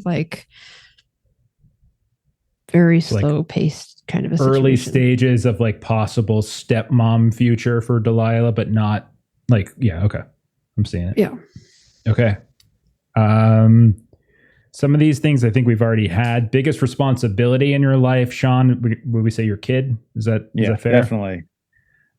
Deacon, would we say your job with the mob? Or is it something else? It's probably taking care of his aged mother and keeping her completely separated from his life and his father's life in prison. Okay. She probably has a little early onset dementia. She's having a hard time. He's paying to keep her in a very nice home. She's got a private nurse. So he's dumping all of his money, all of his whatever free time he gets into keeping his mother as happy and comfortable as she can be. Okay. Amery, what do we think is your biggest responsibility? Amery doesn't really have a lot of ties, but I'm going to say she acquired a small black and white creature that requires constant supervision, named Max. Okay, dog named Max. Okay, a lot of life imitating art in this game so far. Delilah. Go ahead. For Delilah, I would say that her and Tina's mom has passed away. Okay. In the 15 years. And so she is doing her best job, because I'm going to say that at the time earlier, Tina, I was picturing as being kind of maybe like 7-ish. Like she was like almost 10 years younger. Oh, so you're like the Ronnie to Tina, you're to Tina what Ronnie was to me, sort of. Yeah. Okay. And so basically that's what happened is now that like our mom has passed away. And so now she is, I'm trying to quickly do math, 22. Mm-hmm. Yeah, you're very much took on the Ronnie role for Tina. Interesting. Yep. And maybe I saw what that looked like and kind of seeing Billy and Ronnie. And so maybe she kind of has that model in her head of how an older sibling can be that for a younger sibling. Yeah. I like it. Okay. We already kind of covered this one. How does it affect your life? I think everyone's kind of touched on that. What made you not want to come to this little reunion, and why did you come anyway? So was there anything you can think of, like, assume that the reunion is that Billy is responsible for it. He's the one trying to pull people together, right? Using the fact that everyone's either back in town or everyone's in the sort of same place at the same time because of Steven, maybe taking advantage of the fact that Steven died as a way to guilt you all into doing this, whatever it might be. But Billy is the one who has been kind of pushing this. So what made you all not want to come to this reunion, and why did you come anyway? Well, Deacon, his whole previous life ended, when at that point, when his father went to jail, when he started working for the people he works for. So he put all of that life, all the happiness and joy, all of his teenage dreams into a box and ate it. And he doesn't want to open it again because he knows if he has to look back at what he could have had, it would break his heart. So he's completely divorced himself of almost all emotions, if at all possible. But the hope of what he had still existing, and Billy, the sound of Billy's voice when he first called him, and that momentary hope and that momentary flash of memory of happiness, it grew enough inside him that he doesn't even know how or why he found himself just booking the ticket, getting on the plane, and going. Okay. Anybody else want to take a stab at this one? Amery doesn't want to talk to people, doesn't want to interact with people anymore, but they're here. They'll put the bottle down. Maybe there is a flask in the jacket, but they're here. Okay. All right. Doesn't want to, but is doing it anyway. Finding outs, perhaps. Okay. Yeah. Sense of obligation. For Delilah, kind of one of the things that had happened, kind of before we were playing, is that there had actually been a house fire that she had been pretty severely burned in, which is kind of why she wore a lot of baggy clothes and hoodies and those types of things. You're talking about, yeah. Exactly. So like having wanting to have kind of be a track runner and then kind of having really, really severe burns and limited like nerve feeling and like different things like that. And since she's been making so much money, she's done some plastic surgery recently. And so she hasn't seen anyone. And so like, it's things that she's done to kind of feel better for her. And like the people that she hangs out with now have kind of encouraged like, oh yeah, you should do this. This is how you should spend your money. And you'll be so much happier. But there's part of her that sort of feels like that was the wrong thing to do, to kind of cover up this thing that happened. And so she has this worry that when she meets with all of you who knew her when she was younger, who haven't seen her in a while, that you'll judge her for being like superficial. Okay. Perfect. Love it. Who do we have next? Still Sean, I think still, right? Sean, what about you? So Sean is excited to come do this because on the inside, he kind of hates himself because he turned into the person that Deacon would have told him to become. He started making all the safe choices and he hates himself for it. So he really wants that spark again. But the problem is, like, he's got Tina, and he knows the only way he's going to be able to make this work is to basically turn to his dad to ask his dad to help watch Tina. And his dad has never outwardly scorned him for chickening out, but like he's got that thing in his head that he's pretty sure that his dad knows what's really going on, and he feels the relationship between him and his dad has gone kind of awkward. It's not negative, but it's just really they'll enter the same room and speak maybe 2 words to each other. Okay. But the only way he can make this work is if he goes to his dad for help for watching his daughter while he goes to the game. And he feels like an asshole. He's like, I'm asking my dad to watch my daughter so I can go play a fucking game, but I want to play this game and I'm an asshole, but I don't want to feel like an asshole. Okay. I think at long last we have made it through these questions, these ritual questions. I have tons of notes that I can now use and turn around on you in horrible ways. So what do you say we play a little bit?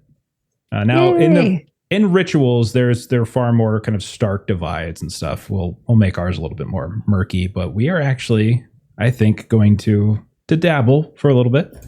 And then we'll dive in even further next week when the full crew is around. All right.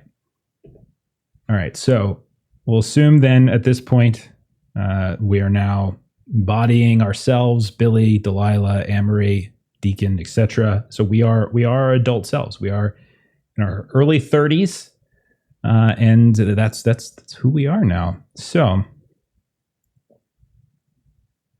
let's set this up. So it's late. Okay, it's we'll say it's probably a weekend, maybe a Friday or a Saturday. We'll say it's like, well, late for 33-year-olds is different than what's late for teenagers. So maybe we'll say it's like 9 p.m. 8 p.m. Okay, 9 p.m. Okay, so yeah, we'll say it's around 9 p.m. We'll call it that. We'll say that you all got calls or emails or text messages from Billy pestering you over the last week as news of Stephen's passing. Likely we've already gone to the funeral. Maybe the funeral was earlier in the day. Maybe the funeral was the day before. Maybe we're trying to... so like Billy's been, even today, you've been getting messages in your inboxes, making sure that you all have committed to this, that you're not sneaking out of town, those of you who are no longer in town, because Billy is still in town. Billy's always been in town. And so he's making sure that you're coming. And there's no other place that we're going to meet besides Mom's Kitchen, obviously, because it's still there. It's a institution. We didn't really get into our specific city. You don't nearly have to. It's not important, but we know it's a city. Like, we know we're in a decently high populated area. We're not like a rural town, but maybe there's a highway that takes us out of the more populated area, and that's where we find Mom's Kitchen. So imagine then, so setting the scene, there's a light rain. It's sprinkling just a little bit, not heavy. We see these long puddles. You see these faint, intermittent raindrops tickling them a little bit. We watch as a white work van starts to make a left into Mom's Kitchen, the parking lot, coming off. It's an awkward exit ramp, and then a quick move over, because they've changed the exit ramp in the last 15 years. It made it even worse. It's probably even made Mom's Kitchen get fewer and fewer customers. The side of the van, we can see that it's branded, it says Pilgrim Elevator Solutions. And it's kind of splayed in this dark lettering. It's over top this logo. It's got a cartoonish man, more like silhouetted, with a capitan, one of those pilgrim hats, holding a gear in one hand and holding a wrench in the other. And we can see that there's only a couple cars in the parking lot. There's plenty of quality spaces all over the place where the interior lights from the diner are kind of casting on that wet asphalt. But the van parks a few rows away, and as the door opens, we see Billy. Billy steps out. He's got dirty jeans on, dirtier work boots. You can see there's a black polo on. It's got that same logo as the van over top of my left breast. My hair's dark, curly, long enough almost in the back to kind of entertain the idea of a mullet, but not really a mullet. Doesn't really I don't think Billy put that much effort into his attire. So I'm gonna go. You watch as Billy kind of walks around, opens up the back of his van, which is overloaded with all these disorganized machine parts, and he pulls out a backpack, Jansport, classic. Throws it over his shoulder, and you kind of see as he, I walk up, open the door, step inside, and like we can see now, camera cinematically, we can see kind of through the windows of the diner. We haven't quite followed Billy inside yet. We watch. He's getting in a conversation with mom or whoever the new mom is. And you can see that she is kind of pointing him into the far corner, we'll say, where there's a booth back there, a corner booth, plenty of room, big table. And so kind of wanders over. He kind of sits down. He kind of shifts himself. So I'm saying Billy is he's almost meticulous in a way. Maybe there's a touch of some OCD that comes into his personality as he very carefully puts himself in the middle of this arced booth so that it's equidistant on either side. And you can see that he's very anxiously looking around, looking out the window, looking up at the door. Anytime anyone makes a sound, he looks up to see if someone's here. He's probably arrived earlier, much earlier than anyone else. So we see him look up, and what I'm going to ask you all to do is we're going to kind of just describe your character, what they look like, your persona, and how they arrive. So we'll start with, who's the first person to go? Did I roll? So we'll say it's Deacon. Deacon, you're, other than Billy, you're the first to arrive. So how do you arrive? What do you look like? If there's anything different about the area that, kind of like I was doing with the on-ramp. And how do you greet Billy when you walk in? So coming through the rain, you would see a recent model black Mercedes sedan. Not too flashy, but a nice vehicle. A car that you can depend on to move. He slows as he comes by the diner, drives past it, circles around, does a circuit almost as if he is surveilling the area. Comes up, doesn't park in the parking lot, parks to the side of the diner with the car facing out towards the road in case he needs to leave. Gets out, puts a little tape over the door handle of the car, checks the seams, locks it down. You see him go back to his trunk, takes something out of the back of his suit, looks like he puts it in a lock safe in the trunk of the Mercedes and unlocks the Mercedes. As he's walking towards the diner, he is an average height man, but he's lean. It's like life has scoured whatever fat was going to be on a man's body off of him, almost like he can't afford to take the time to eat. He's got muddy gray eyes and short cropped black hair. Keeps it short enough so he doesn't have to mess with it. He can basically roll out. He doesn't have to worry about it. It's never going to fall in his eyes. You cannot grab a fistful of it. These are the things you can almost see. These are things he thought about and has to think about. He's wearing a nice Italian black suit, but the cut of the jacket's a little boxy. And if you know why. And if you don't, you just think he's maybe slightly out of fashion. He's got a black button-up shirt, and he's wearing a black trench coat. And once again, as he's walking up, he's using every reflective surface, keeping an eye on everything that's moving around him. And he's trailing one finger along the side of the wall of the diner, almost because he can't believe that he's back here. He slowly opens the door, takes one step in, and once again, he is cornering the place. He's looking, he's nodding down at the waitresses, he's nodding down at mom, turns, no, he knows exactly where he's going to find Billy. Walks back there, stops about 3 feet away from the table, and just stands there, hands down by his side, loose, just looking right at Billy. Yeah, and I would say like Billy's kind of looking back and very anxious. Like very anxious. He's probably messing with something in his hands, whether it's like, maybe he's got a coffee in front of him and he's like constantly turning the coffee cup here and there, like trying to fidget with the handle, or he's tearing up some of the sugar packets here and there. And he's just kind of waiting for you to say the first word. So he's kind of looking up at you at this point. Billy, aren't you going to stand up and shake my hand? Oh, right. Yeah. Yeah. Deacon. And at that point he'll slide out, and you can see he's almost reluctant to do so. And he gets up, shaking your hand. You can tell he's like, dude, is this a hug situation? Is this not a hug situation? That's it. Exactly. Deacon shakes his hand. He puts one hand on his shoulder. He pulls him in. He pats him on the back. He's like, brother,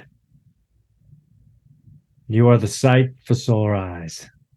I wasn't going to come tonight, but your voice pulled me in. And At this moment, this is the happiest I've been in 15 years. Bless you. Bless you, man. As you can feel a little like stress move out of his shoulder, like as you're grabbing him, like as you could tell when you first did that little half bro hug, he felt extremely tense. He still feels very anxious, but you could tell some of it has certainly lessened. We'll say at this point, we see Melissa. You're going to tell us, how does Delilah show up? How does she show up at Mom's kitchen? So Delilah, so you see kind of pulling into this parking lot, you see a perfectly well maintained late 90s Mazda RX-7. So like a little sports car. Okay. Yeah. And so she kind of comes in. You see her like almost park very close to the door and then sort of like drive through that space and park a little bit further away. She's in the car for a bit before kind of getting out of the car. And if you were kind of looking, you might see that she's, kind of got the mirror down, kind of the sunshade mirror, kind of looking around, like counting how many cars there are outside, and kind of takes a deep breath and kind of gets out. And when she gets out of the car, you kind of see she is dressed not dissimilarly to how she would have been dressed before. So she's in kind of black, kind of comfortable pants, a black hoodie. But you can tell this is not inexpensively made. And when she kind of opens the door to the diner, probably what you would have noticed is that she carries herself very differently than she did as a teenager. As a teenager, she definitely was sort of stooped over a bit, kind of hoodied down. And when you see her kind of walking in, she is definitely kind of has a different walk to her. She's got brown hair that sort of is in the, kind of in a little bit of a kind of curl to it.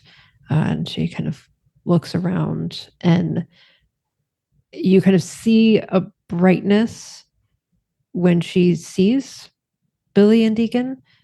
And then it kind of quiets a little bit. Like she's like really excited, and then kind of makes it a little bit more subtle and walks over. Okay. So at that, maybe you come in right as like Deacon and Billy are like breaking from each other and getting ready to sit back down. And so we're halfway down, but then we see you, or I think Billy might do a double take, especially if you're saying you're walking differently. So you might see some of that as you approach. Are you a hugger? Are you? What would Delilah do approaching this? Yeah, I would say so. And so you'll definitely notice she used to have scarring that you don't necessarily see now. So there would definitely be kind of a difference in her.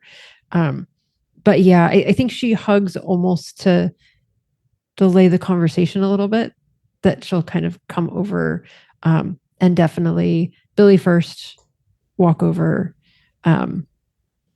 full hug. Okay. All right. And you probably smell Billy has been working today. Like you can he probably worked very late. And you can smell very, oils. You can smell, it's the smell of a working class man. And like you can feel like the grit in his hands. Like you can tell he works with his hands. So when you hug him, how does Deacon react to Delilah? How does that interaction go? No change to his face. You do notice his eyes widen slightly. He recognizes the change. I mean, he always is looking for patterns, and he does see that. And when she lets go of Billy, he holds out his hands, in a slight gesture, like, if you want a hug, I'm here. If you want to shake my hand, that's fine too. Okay. And you'll get a big hug as well. Okay. It's good to see you, Delilah. You too. So we'll turn our attention then to Sean. How does Sean arrive at Mom's kitchen, Jeremy? Well, Sean is very much of the opinion that if you're 5 minutes early, you're on time. If you're on time, you're late. So he shows up there. He's got one of those really crappy flip cell phones, and he's on the phone with his daughter. He's like, Tina, look, no, Grumps doesn't know the songs that you like at bedtime. Oh, okay. Puff the Magic Dragon, and he just goes through and he sings like 2 or 3 songs to his daughter to try and just be good for Grumps. Grumps, he's got your breakfast ready. You're gonna be fine. You're gonna be fine. You've got Mr. Binky, right? You've got him. Good. Okay. Yes, I can sing it one more time, but then one more time, and then Daddy's got to go. Okay. Good. All right. And so he's got that little routine. So he showed up 5 minutes early, but then he ends up being like 10 minutes late because of all of that. Okay. And he comes in, very mediocre car, and he steps out, and he is just the polished embodiment of mediocrity. It's khaki pants, blue work shirt with the sleeves are now like rolled up, and it's unbuttoned by 2 buttons. Ooh. Saucy. He's got just a very it's like just one step away from being the high and tight haircut. He is just a cookie cutter of what you would expect. Like, he's still in shape, he's got the time to go. But it's just it's good, but it's like vanilla good. He probably even has some sort of cologne that he got as a Christmas present that was from the local mall. Do you react to anyone in particular? Like, is there any sort of noteworthy or different reaction to one of the 3 people who are he'll come in and overall be just in a really good mood. Billy, thank you for this. I needed this. This is a great idea. You're a goddamn genius. Deacon. Thanks, Sean. Oh, yeah. You're welcome, Billy. Thank you. Deacon, I say this with love, but fuck you for still looking better than me. Hey, Sean, and you can see Deacon drills that. He looks at him, he goes, so where are you serving at now, Sean? And he knows he's not actually in the military, but he's just digging. Delilah. Wow. Just there's no filter. It's just wow. But you know what? Good for you. Because the thing is, and I mean this with love, now the outside just matches the inside. You're awesome. I'm so happy for you. That's great. Okay. What are we playing tonight? Oh, something new. I would just wait for Amery. Okay, cool. And so he's he's looking past you out the window. And how does Amery arrive? What do we see when Amery comes up to the diner itself and inside the diner? What do we see? So there is a bang like a shotgun going off as the car backfires. A shitty, covered in dirt, full of rust Toyota Helix, which I'm told is a 90s model car, The helix? Wow. Okay. Yes. It's a truck. And it's got like some scratched off Forest Ranger logo on the side of it. It doesn't drive quite straight. You don't know if it's the car or the driver. As the helix kind of runs into the parking stop for the cars. A little bit maybe more than should have been the velocity it reached. Truck turns off, and Amery steps out. She's got sort of this dark hair that's been shrewd short, but even at a distance, you can tell there's just like it's unwashed grease. And she has that pale green shirt, button up with like probably a tank top underneath it, a little Forest Ranger badge. The thing that's unusual is she has, although it's maybe a warm summer night, the sleeves are all the way down, and she's using her left hand more than her right hand, as the other one. She's kind of like hiding it, a little bit ashamed. If you look closely, you can tell the skin tone is slightly off, and you can realize it's a prosthetic arm. As she kind of like tracks in dirt and leaves and the sour scent of alcohol. Okay. Do you react in a particular way to anyone, or is it just kind of everyone kind of gets the same like assembly line greeting? She kind of is a bit shut down, rolled in on herself. The opposite of how Delilah now walks with more confidence and assuredness. Amery rolls in on herself, and she kind of like, hey all, it's good to see you all. I guess we're playing. Yeah, we can play. Do we can get like coffee or food, or are you Godbuster? What do they serve to drink here? I think they have beer. I think. Yeah, they have beer. They have to have beer, right? Oh, they totally do. Okay, so Godbuster, what, 2 pitchers, 3 pitchers? Yeah. I'll stick with coffee there, Sean. I don't drink. Perfect. Okay, Godbuster, 2 pitchers, 2 coffees. Sure. Okay. Yeah. Okay, I got it. Thanks. And so we'll kind of cue a montage at this point of us like drinking, eating, awkward pre-game conversation here and there, kind of looking, see if Chad shows up or not, maybe reminiscing about Steven. You know, we like do a somewhat half-hearted, but not with a lack of earnestness, like toast to him, or, it's just this sort of montage of memories we might have of him, something like that. Oh my God. Do you remember whenever he wanted to play The Mountain in L5R and he had nothing, like he had that 20-page backstory? No one read that. Yeah. I read it. You did? I tried. I read every backstory you guys ever gave me. Like every. I gotta say, Billy, I'm sorry that you had to read through that backstory, and then I stuck that knife in his character's ear in the first session, but I just couldn't take it anymore. Honestly, from what I read in the backstory, it was pretty deserved. He was not a good person and probably deserved that. So he had it coming, really. Yeah. I will say, like, at the time, like, it felt weird to like have a player kill another player's character. Yeah. And so maybe I wasn't very supportive at the time, but like, I will admit now, it was kind of funny. He was only supposed to be in it for like 1 session. It was a temporary. He wasn't even going to be in the whole campaign. And he gives me a 20-page backstory for a character that he's only going to play like 1 time.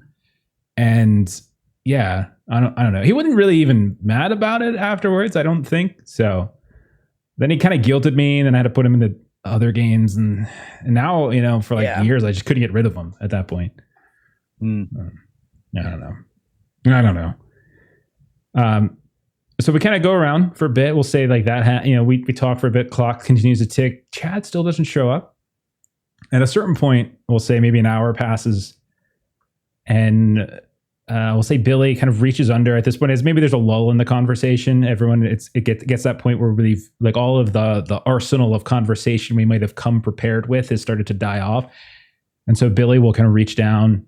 He'll pull, I'll pull up, this JanSport backpack, and I don't know what did we think our main game was when we were in teen. Do we just want to say D&D? Do we want to say something more specific?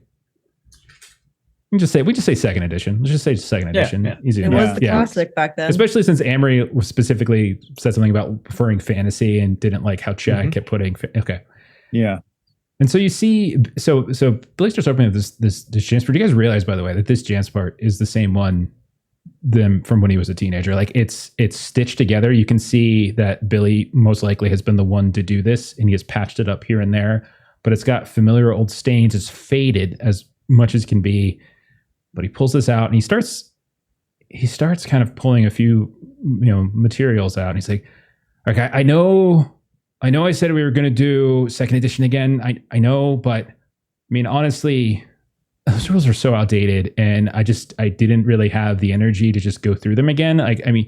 Game design honestly has gotten so much better in the time. I don't know how I ever ran these old modules, to be honest, but whatever. It's not important.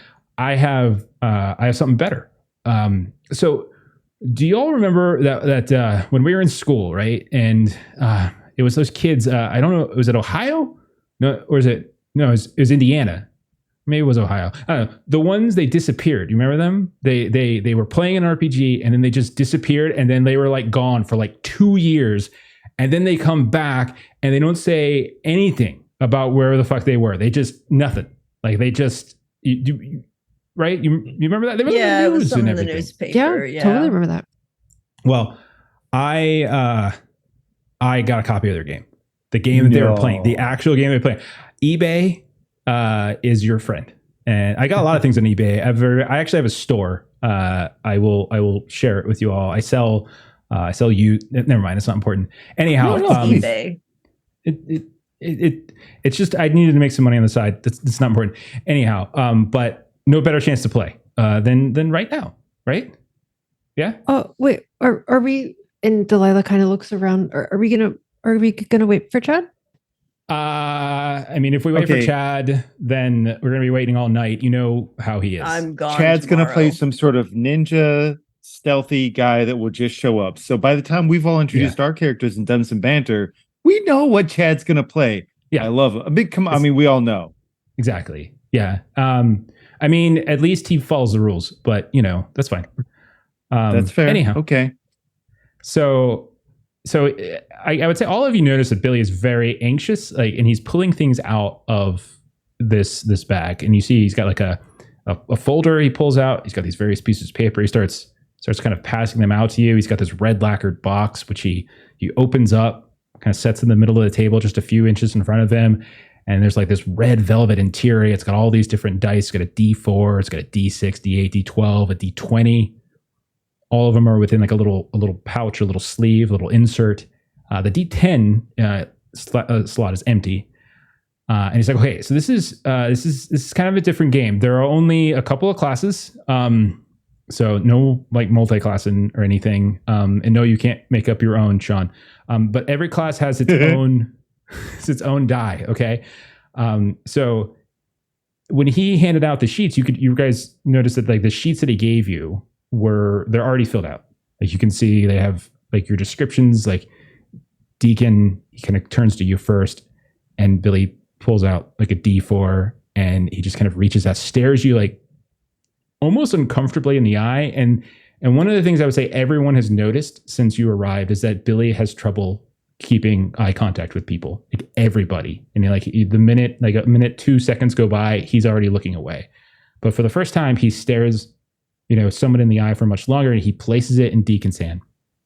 It's a D4, and it's a beautiful D4. It's absolutely gorgeous, perfect weight, metal. And he says, and he almost looks like he's reciting script at this point. And he's just like, This is your die. There is no other die like this in the whole game. This is special. This is yours. Use it well, Dictator. And then like he lets out this big breath as if like that was hard for him. Like that was a very, very difficult thing. You get in the sense that his some sort of antisocial tendencies have really started to kick in the last few years since when you all saw him. He goes next and he picks up the D8, turns to Delilah, like reaches across to wherever Delilah's sitting, kind of grabs your hand and places it in your palm, and he stares you in the eye. He does the same thing. This is your die. There is no other like it in this whole game. This is special. This is yours. Use it well. Emotion Knight. And you look at your sheet, and the paragon, the class that he's mentioned is the same thing on your sheet as that he's calling all to you. Amery turns to you, places the D12 in your hand. This is your die. There's no other die like this in the whole game. This is special. This is yours. Use it well, Godbinder. And I would like to think that he almost reached for your right hand and then stumbled and then reached over to the left at the last second. Turns to Sean, picks up the D6. He places it in your hand, stares you in the eye. For a moment, you can see there's like the kid who's staring at you after you just asked him if you could do something completely stupid that goes against the tenets and principles and rules of the game, and he's dying a little inside. But he nonetheless places the D6 in your hand, and he says, this is your die. This is exactly the same as every other die in the game. There is nothing special about it at all. Use it, fool. Oh. And then Billy, you've got so much gravitas. This is great. I'm excited. I haven't run a game in like 10 years. Okay. And then he grabs a D20. And this one is mine. All right. I know. And he's saying this. I'm saying this all to you. And I would like, let's do this. All of you do this because we're going to be those type of people. Grab your die. Everyone grab your die. Because you are playing yourselves. You are Delilah. You are Amery. You are Sean. You're Deacon. And he's like, all right, I know this is a little weird. Okay. But it actually is, it's in the rules. All right. Hold it up. Close your eyes. Sean, close your eyes. Don't frickin' peek. Sean, I can see both of your eyes. Okay. So I just want to see everybody else's dice. This looks so cool. All right. Then I need everyone, we're going to count to 3 and then you're going to let go. Okay. Do we let go on 3 or is it 1, 2, 3 and then let go a beat after? Let go when I say 3. Okay. Cool. Close your eyes. What the hell? Oh, right. Like the simplest of rules.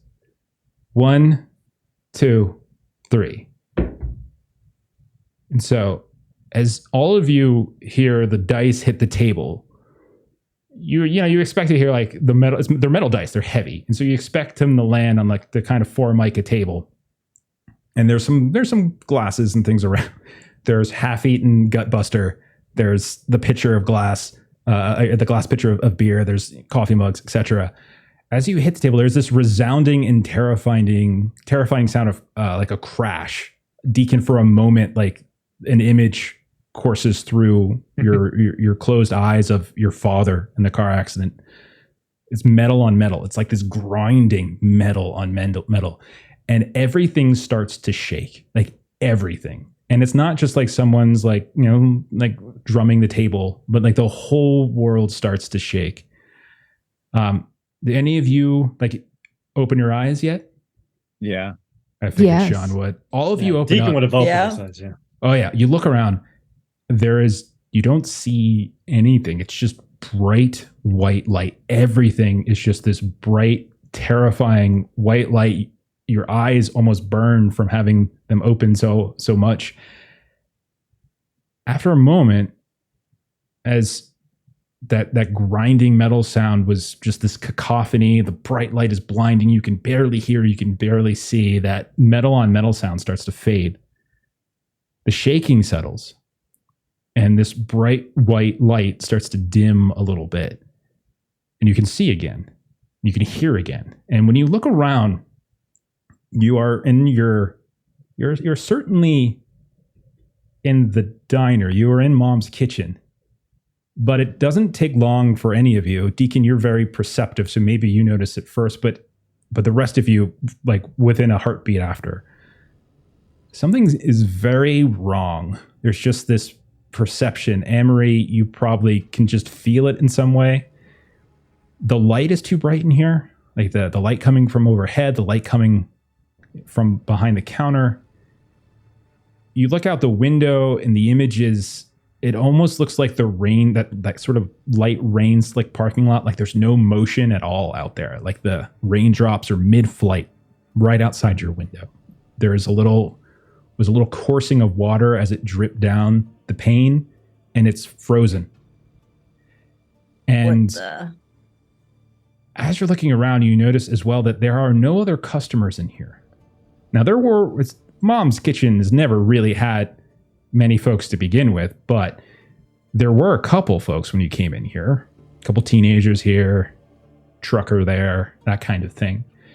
But you look around and you notice there are no other customers sitting at the tables or in the counters or any of the booths.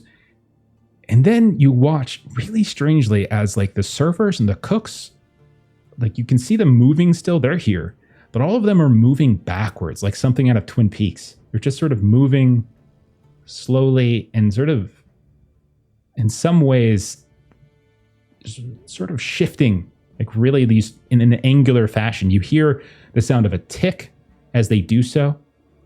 And as you continue to look around, you hear like this tinny laughter. Like all of you are some of you are looking out the window, I'm presuming. Some of you are probably looking at these people that are walking past. Some of you are trying to see where the hell did everybody go. You hear this tinny laughter. And you realize it's coming from your own booth. And where Billy was sitting just a moment ago, and he made sure he was sitting in between you all. He was at the perfect middle point of this booth, and two of you were on his right, two of you were on his left. And so as your heads turn, you now see a man made of metal and rust and grayed skin. And you can see that part of that metal is actually moving and functioning. You can see that there are gears twisting and turning, like these old, almost steampunk-like. You can see that there are these tubes that are moving here and there. Around this figure's head is something like these metal spikes sticking up, much like a crown. And it's an image that actually seems very, very familiar to you. But before you're able to kind of really say anything, that tinny voice speaks. You see this mouth move. You can hear the sound of like grinding metal as he does. And you just hear, it worked. I can't believe it worked. And then, just like that, he disappears in front of you. There's this tuft of rust and shaved metal that just falls down onto the counter, that falls down onto the booth. And you all are standing there looking at each other. The four of you are still here. The table has your food, has your drink, has wherever it is your dice fell on the table as well. And you're staring at each other. What do you do? What the hell just happened? What drugs did we just take? I was about to ask the same question. Did somebody lace the pitcher? Clearly. Listen, it was great seeing you all again. And that's all he says. And then Deacon turns around and makes his way towards the diner door, but feeling for the keys for his car. You have your keys in your pocket. They're there. You can see your car out in the parking lot. You go in, you reach the door. As you put your hand down on the door to push it open, the handle's not there. It is. You realize that your hand just pressed against a flat piece of glass or wall, and as you start moving your hand up and down, you realize it's just a flat wall. The dimensions of the handle, the door itself, the open side, it's all been painted on. It's this perfect, absolutely photorealistic depiction of what the door leading out from Mom's kitchen and into the parking lot should look like. It's a push, not a pull, Deacon. John? You need to zip your gob, Sunshine. The adults are thinking here. Oh, come on. Where's the waiter? And you watch and you can see them, but they don't stop by you. They're just moving around. And every time they move, it's not fluid. It's like their arms are jerk, jerk, jerk, and it's always backwards every time. You can see that there's two servers moving around. One of them was sort of doubling as a hostess when you came in, and you can see through the opening in the restaurant there was a cook here as well. Deacon pulls out his phone and tries to call a contact that he has still in the city. You pull out your phone, and there is no signal on it. You don't see any wireless. You don't see any 5G or 4G, whatever year we're at. Nothing like that. All right. Somebody's screwing with us. What is where it that you all do these days? Because somebody, I think you may be right, has dosed us. Yeah. So I know who I am, but I have no idea who you people are anymore. So why don't you come clean and explain what it is in your world? I don't have time for this, into. Deacon. I'm going to jump over the bench and check the back in the cook area. You go into you jump over, you knock a few things around your table. No one stops you. You can just see all of the staff are moving in that meandering in that specific pace. You look through into the kitchen area. You see there is one cook, and much like the two servers out here, they are shifting, moving in kind of a backwards movement. Almost, they don't look like they're actually cooking anything, but look like they're moving from station to station. Could grab one. Yeah, you go up. There's only one cook back here. So if you go into the kitchen, you grab the cook. When you grab them, you realize they are metal. They are shifting and moving very jerkily. They are thick and they are heavy metal. And you realize they have been painted as well, like a near perfect painting. And as you grab them, kind of scrape away a tiny piece of metal, and you see this little bit of kind of chrome, like a kind of a slight metal, almost like, and it dawns on you in your head. Sometimes Billy would paint miniatures, these little metal miniatures that he would bring and he would place on the table and move around, and this little memory just inks its way into your brain. This is Billy's painting style.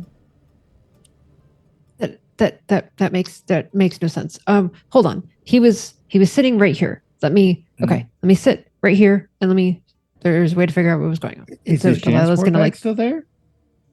You look try around. To sit where he was. Jansport bag is there. Jansport bag is there. So smart, Delilah. Good thinking.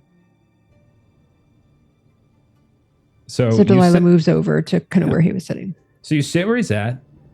Nothing looks different necessarily. You just have a slightly different angle from it. You take a look at the Jansport bag. Do you pick it up? Yeah, Delilah will sort of hand it to Sean. Oh, thank you. And Deacon, you know what? Fair point. I am the man that you wish my characters would have been. Not serving, little girl, no wife, and playing it safe at a call center. So there you go. So when you pick up and grab the bag, you bring it up maybe to the top of the table to flop it on top. You can see like some of the silverware gets knocked. You see a couple of the dice roll and shift. As you slam it down, you don't have to hit it too hard. It dissolves into just this metal shavings, this rust in front of you. But you hear a sound, something thump, and you can see that what was once the bag has now dissolved into this kind of black-brown stack of metal rust and shavings and dust. But you realize that there's something solid within it. What's in there? Do you all see that? You all saw that. Okay, you all... What is it? Yeah, I don't know. You grab it, pull it up, and it is a very heavy, very ornate looking key, like geometric strange angles on it. It doesn't look like anything anyone in their right mind would ever legitimately use in the world to open a door. But it's extremely heavy. But you can tell a key when it's like Pablo Picasso made a key. And it's made of metal.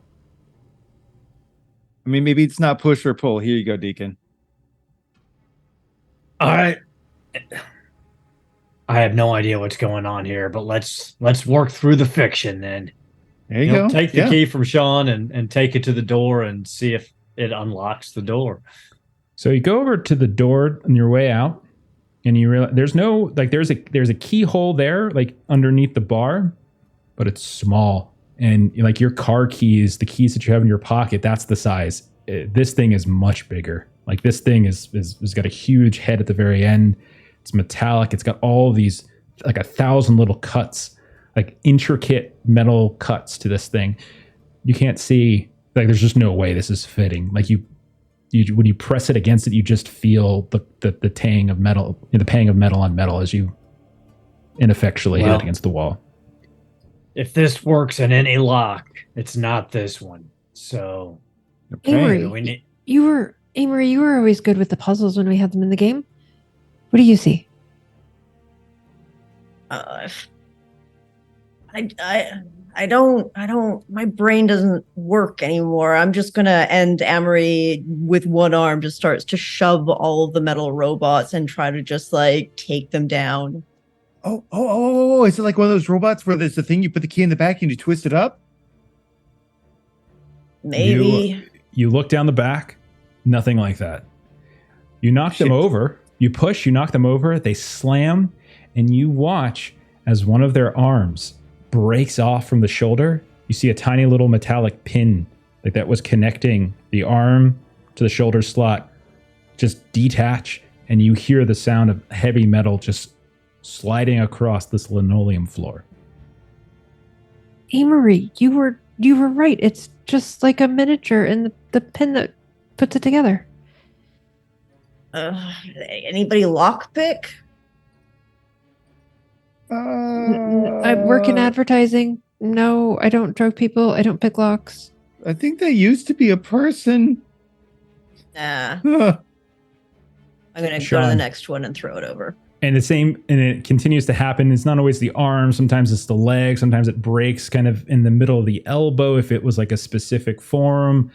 And very much you're getting the feeling like I don't know how much Amery did this when she was younger, whether she pieced together and painted or whether, but you can tell it almost looks like these are metal miniatures that have very limited movement. And every time you knock them over, they don't shatter into like 1,000 pieces, but they break apart at the joints at where they're connected every single time. Sean, are you still out in the main room? Yes. Sean, you hear a pounding, like this pound, and it sounds pound might be an overstatement. It sounds more like someone's knocking. Like you hear like knocking, like knuckles on glass. Hello? Chad? No response. Hello? Billy? Billy? Nevermore?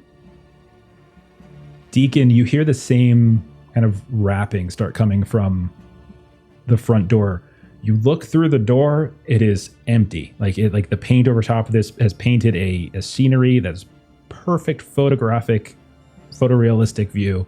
You hear the knocking as if there's somebody on the other side of the door. Sean, you start realizing it's from the window where your corner booth is. Okay. Oh, it's the window. I'm just going to go straight to the window. Okay. Just get my face right up to it. And as you get your face right up to it, almost like you're kind of looking out, you see a face just suddenly appear. It is, you can see one half of it look like this gray brown skin that has just been scraped and torn down. These huge fissures running through the skin, the flesh. You can see bone underneath. The eye is this milky, discolored white.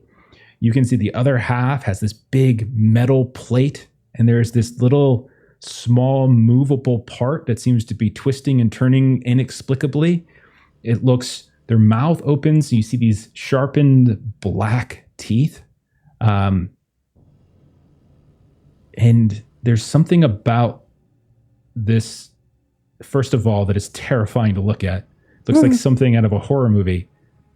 But on the other hand, as your eyes, as you start pulling back a bit, you get a slightly bigger view, and you see there's a letterman's jacket. It's tarnished, it's ripped up, and you can see that it looks exactly like the letterman's jacket that you have somewhere at home in your closet, tucked underneath your bed. You see a name, actually, partially stenciled in. It's a name, Caleb. And you just hear, and then in between that growl, something else is just whispered to you. Something that makes you, like something from your past, something that just makes you, Sean, feel small and young and powerless. What is it that they say, Sean? What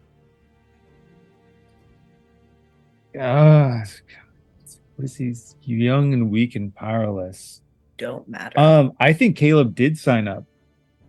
I think Caleb signed up, went overseas, and died in the war, and he calls me a coward. And he is now somehow inexplicably outside this diner, this painted diner window wall. As you lean back, you can see, much like the stuff moving around in here, he's moving in kind of a jerky fashion. And just like when you guys were kids and they would come around, Caleb, you see others start to show up behind him in the shadows. Deacon, you look out the front door and you can see there's more that are now showing up as well. They're just sort of almost like appearing somehow, as if they're being painted in right now. And they all have the same letterman's jackets that they had back when you guys were teens, back when Sean brought his friend Caleb, things went bad, he narked on you guys, and then just every weekend you would get harassed, you nerds, for playing this silly game, for playing make-believe. And you can see that they're starting to amass out here. What the hell is outside? I don't know what Billy dosed us with. And none of this is real, obviously. We just have to shake this off. This is not that simple. This key goes somewhere. And so Delilah's looking for like a register or something that might go to a register. Does not even close to being the right size. This is the absolute wrong size. Sean and Deacon, I'll say Delilah too, as all of you are in the front. I know Amery was last in the kitchen. All of you notice, by the way, as you're looking around, you're yelling at one another, you watch as either from the ground where they've been knocked down from Amery jumping or Sean like panic pulling back from the window, or if they're still on top of the table itself, you see all of your dice have started to hover off the ground or off the table, 3 inches, 4 inches. You can see them spinning on their own. You can see the numberings themselves are kind of glowing in some way.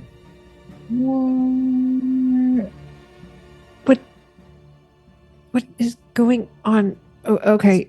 What did Billy say? This is, and she's going to try to repeat what Billy said. So she's going to go grab the D8 and kind of say what Billy had said. Why are you guys being so loud? Delilah, you grab your D8. Sean, are you grabbing your D6? Yeah, just there's nothing special about this. Everything's normal. Delilah, when you grab your D8, those of you that can see Delilah see a massive and sudden shift. As Delilah has faded away, and in her place is a familiar character, one of the first characters you ever played, this long, ongoing RPG you might have had when we were all young. Who do they see, Delilah? What does this change look like as your goth self gives way to this other person, this other entity? So what you see emerge is the Vigilant Knight. So this is an individual, instead of kind of those baggy kind of clothes that she used to have. Everything that she has is well fitted and there's nothing loose. So this is not a knight with a cloak. This is a knight that just has kind of the leather pants, leather top. Anything that's laced is tucked in. Her head is shaved. She has no kind of hair flowing, no cloak flowing. Everything is very tight. Nothing is kind of not out of place. On her left arm, you see this very shiny metallic looking bracer that is kind of the top of her arm and the bottom of her arm. And you see that she kind of almost immediately starts kind of looking in the reflective surface.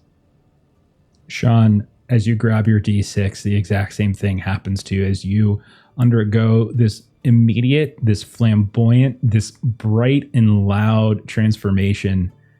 Into what, Sean, or who? What does Sean look like after he grabs his die?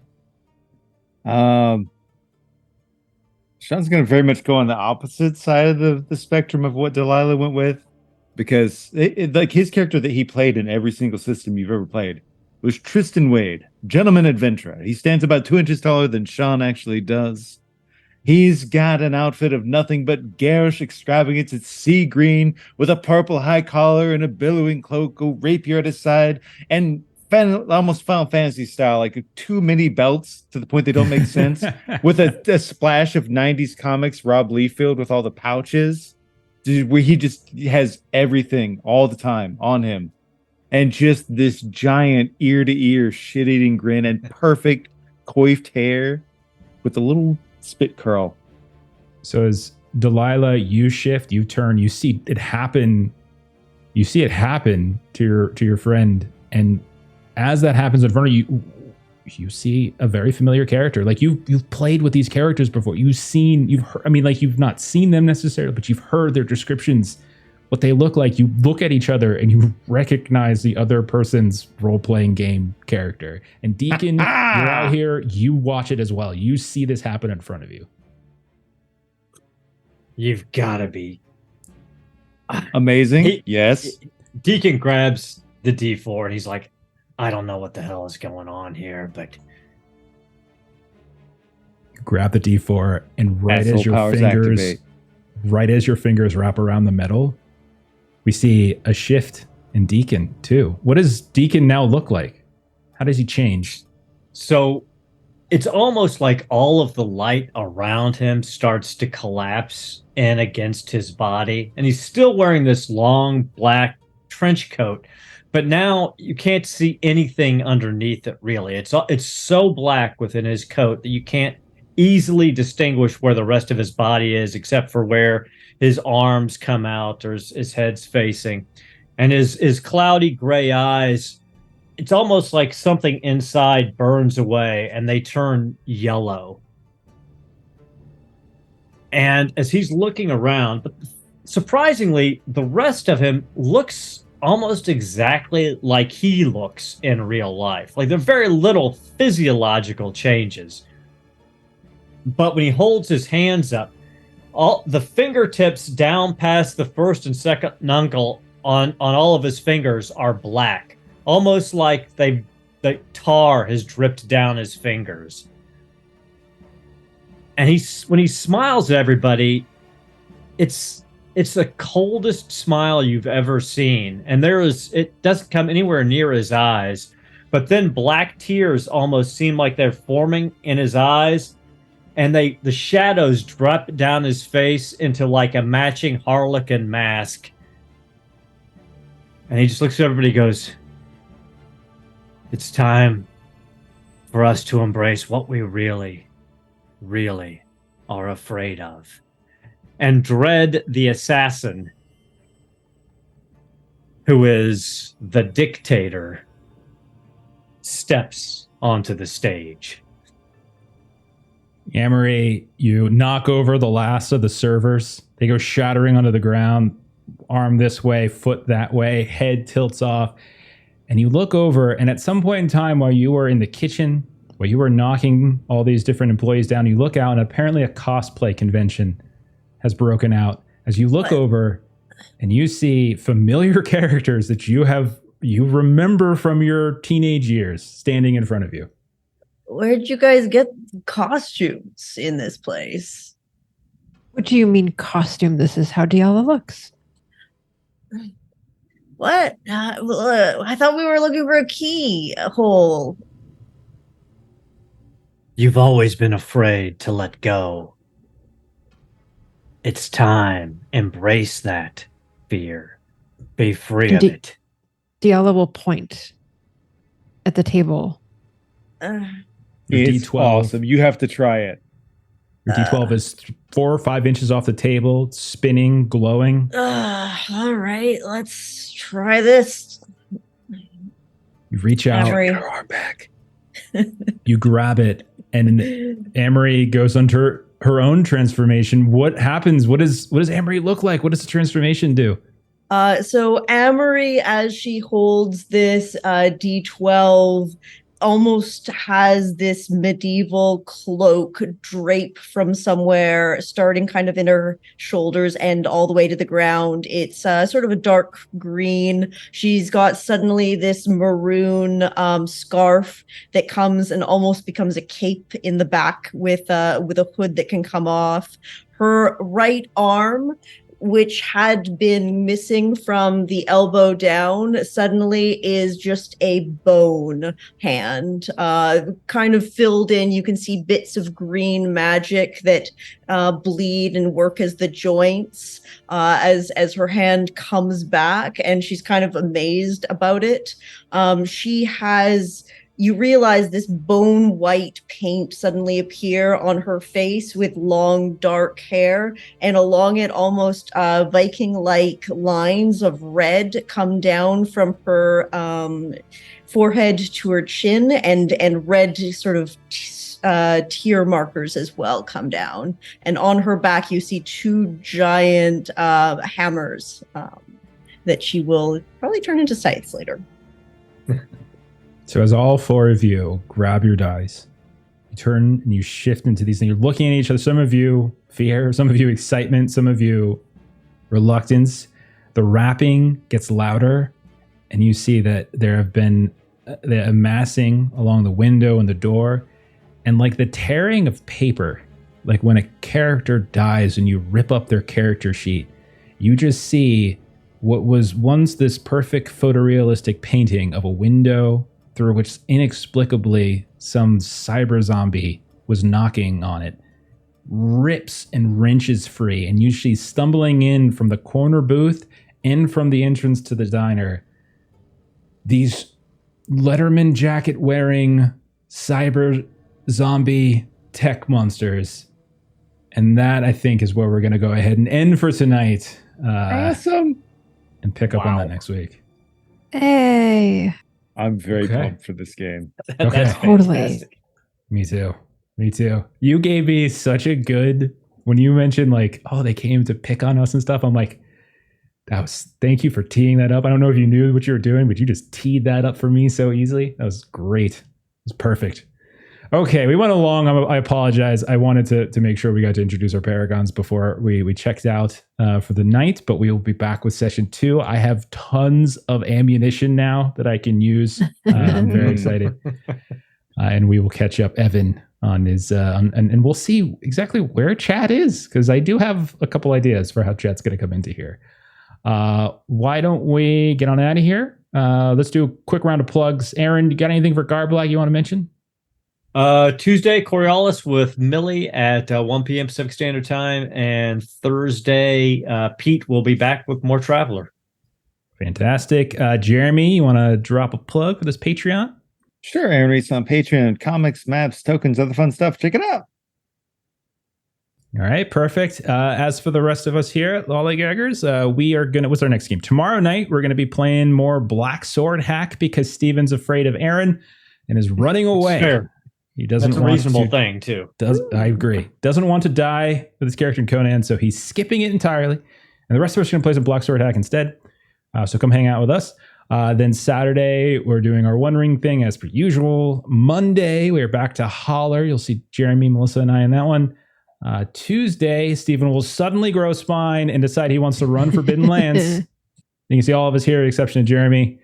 But yeah, go ahead, follow the channel if you haven't already done so. If you're watching this later on YouTube, please subscribe. We got all sorts of games over on the Adventures in Lollygagging YouTube. We just started up a Delta Green campaign last week. Very excited about it. We got a Call of Cthulhu Horror on the Inner Express campaign going on. Mentioned Forbidden Lands already.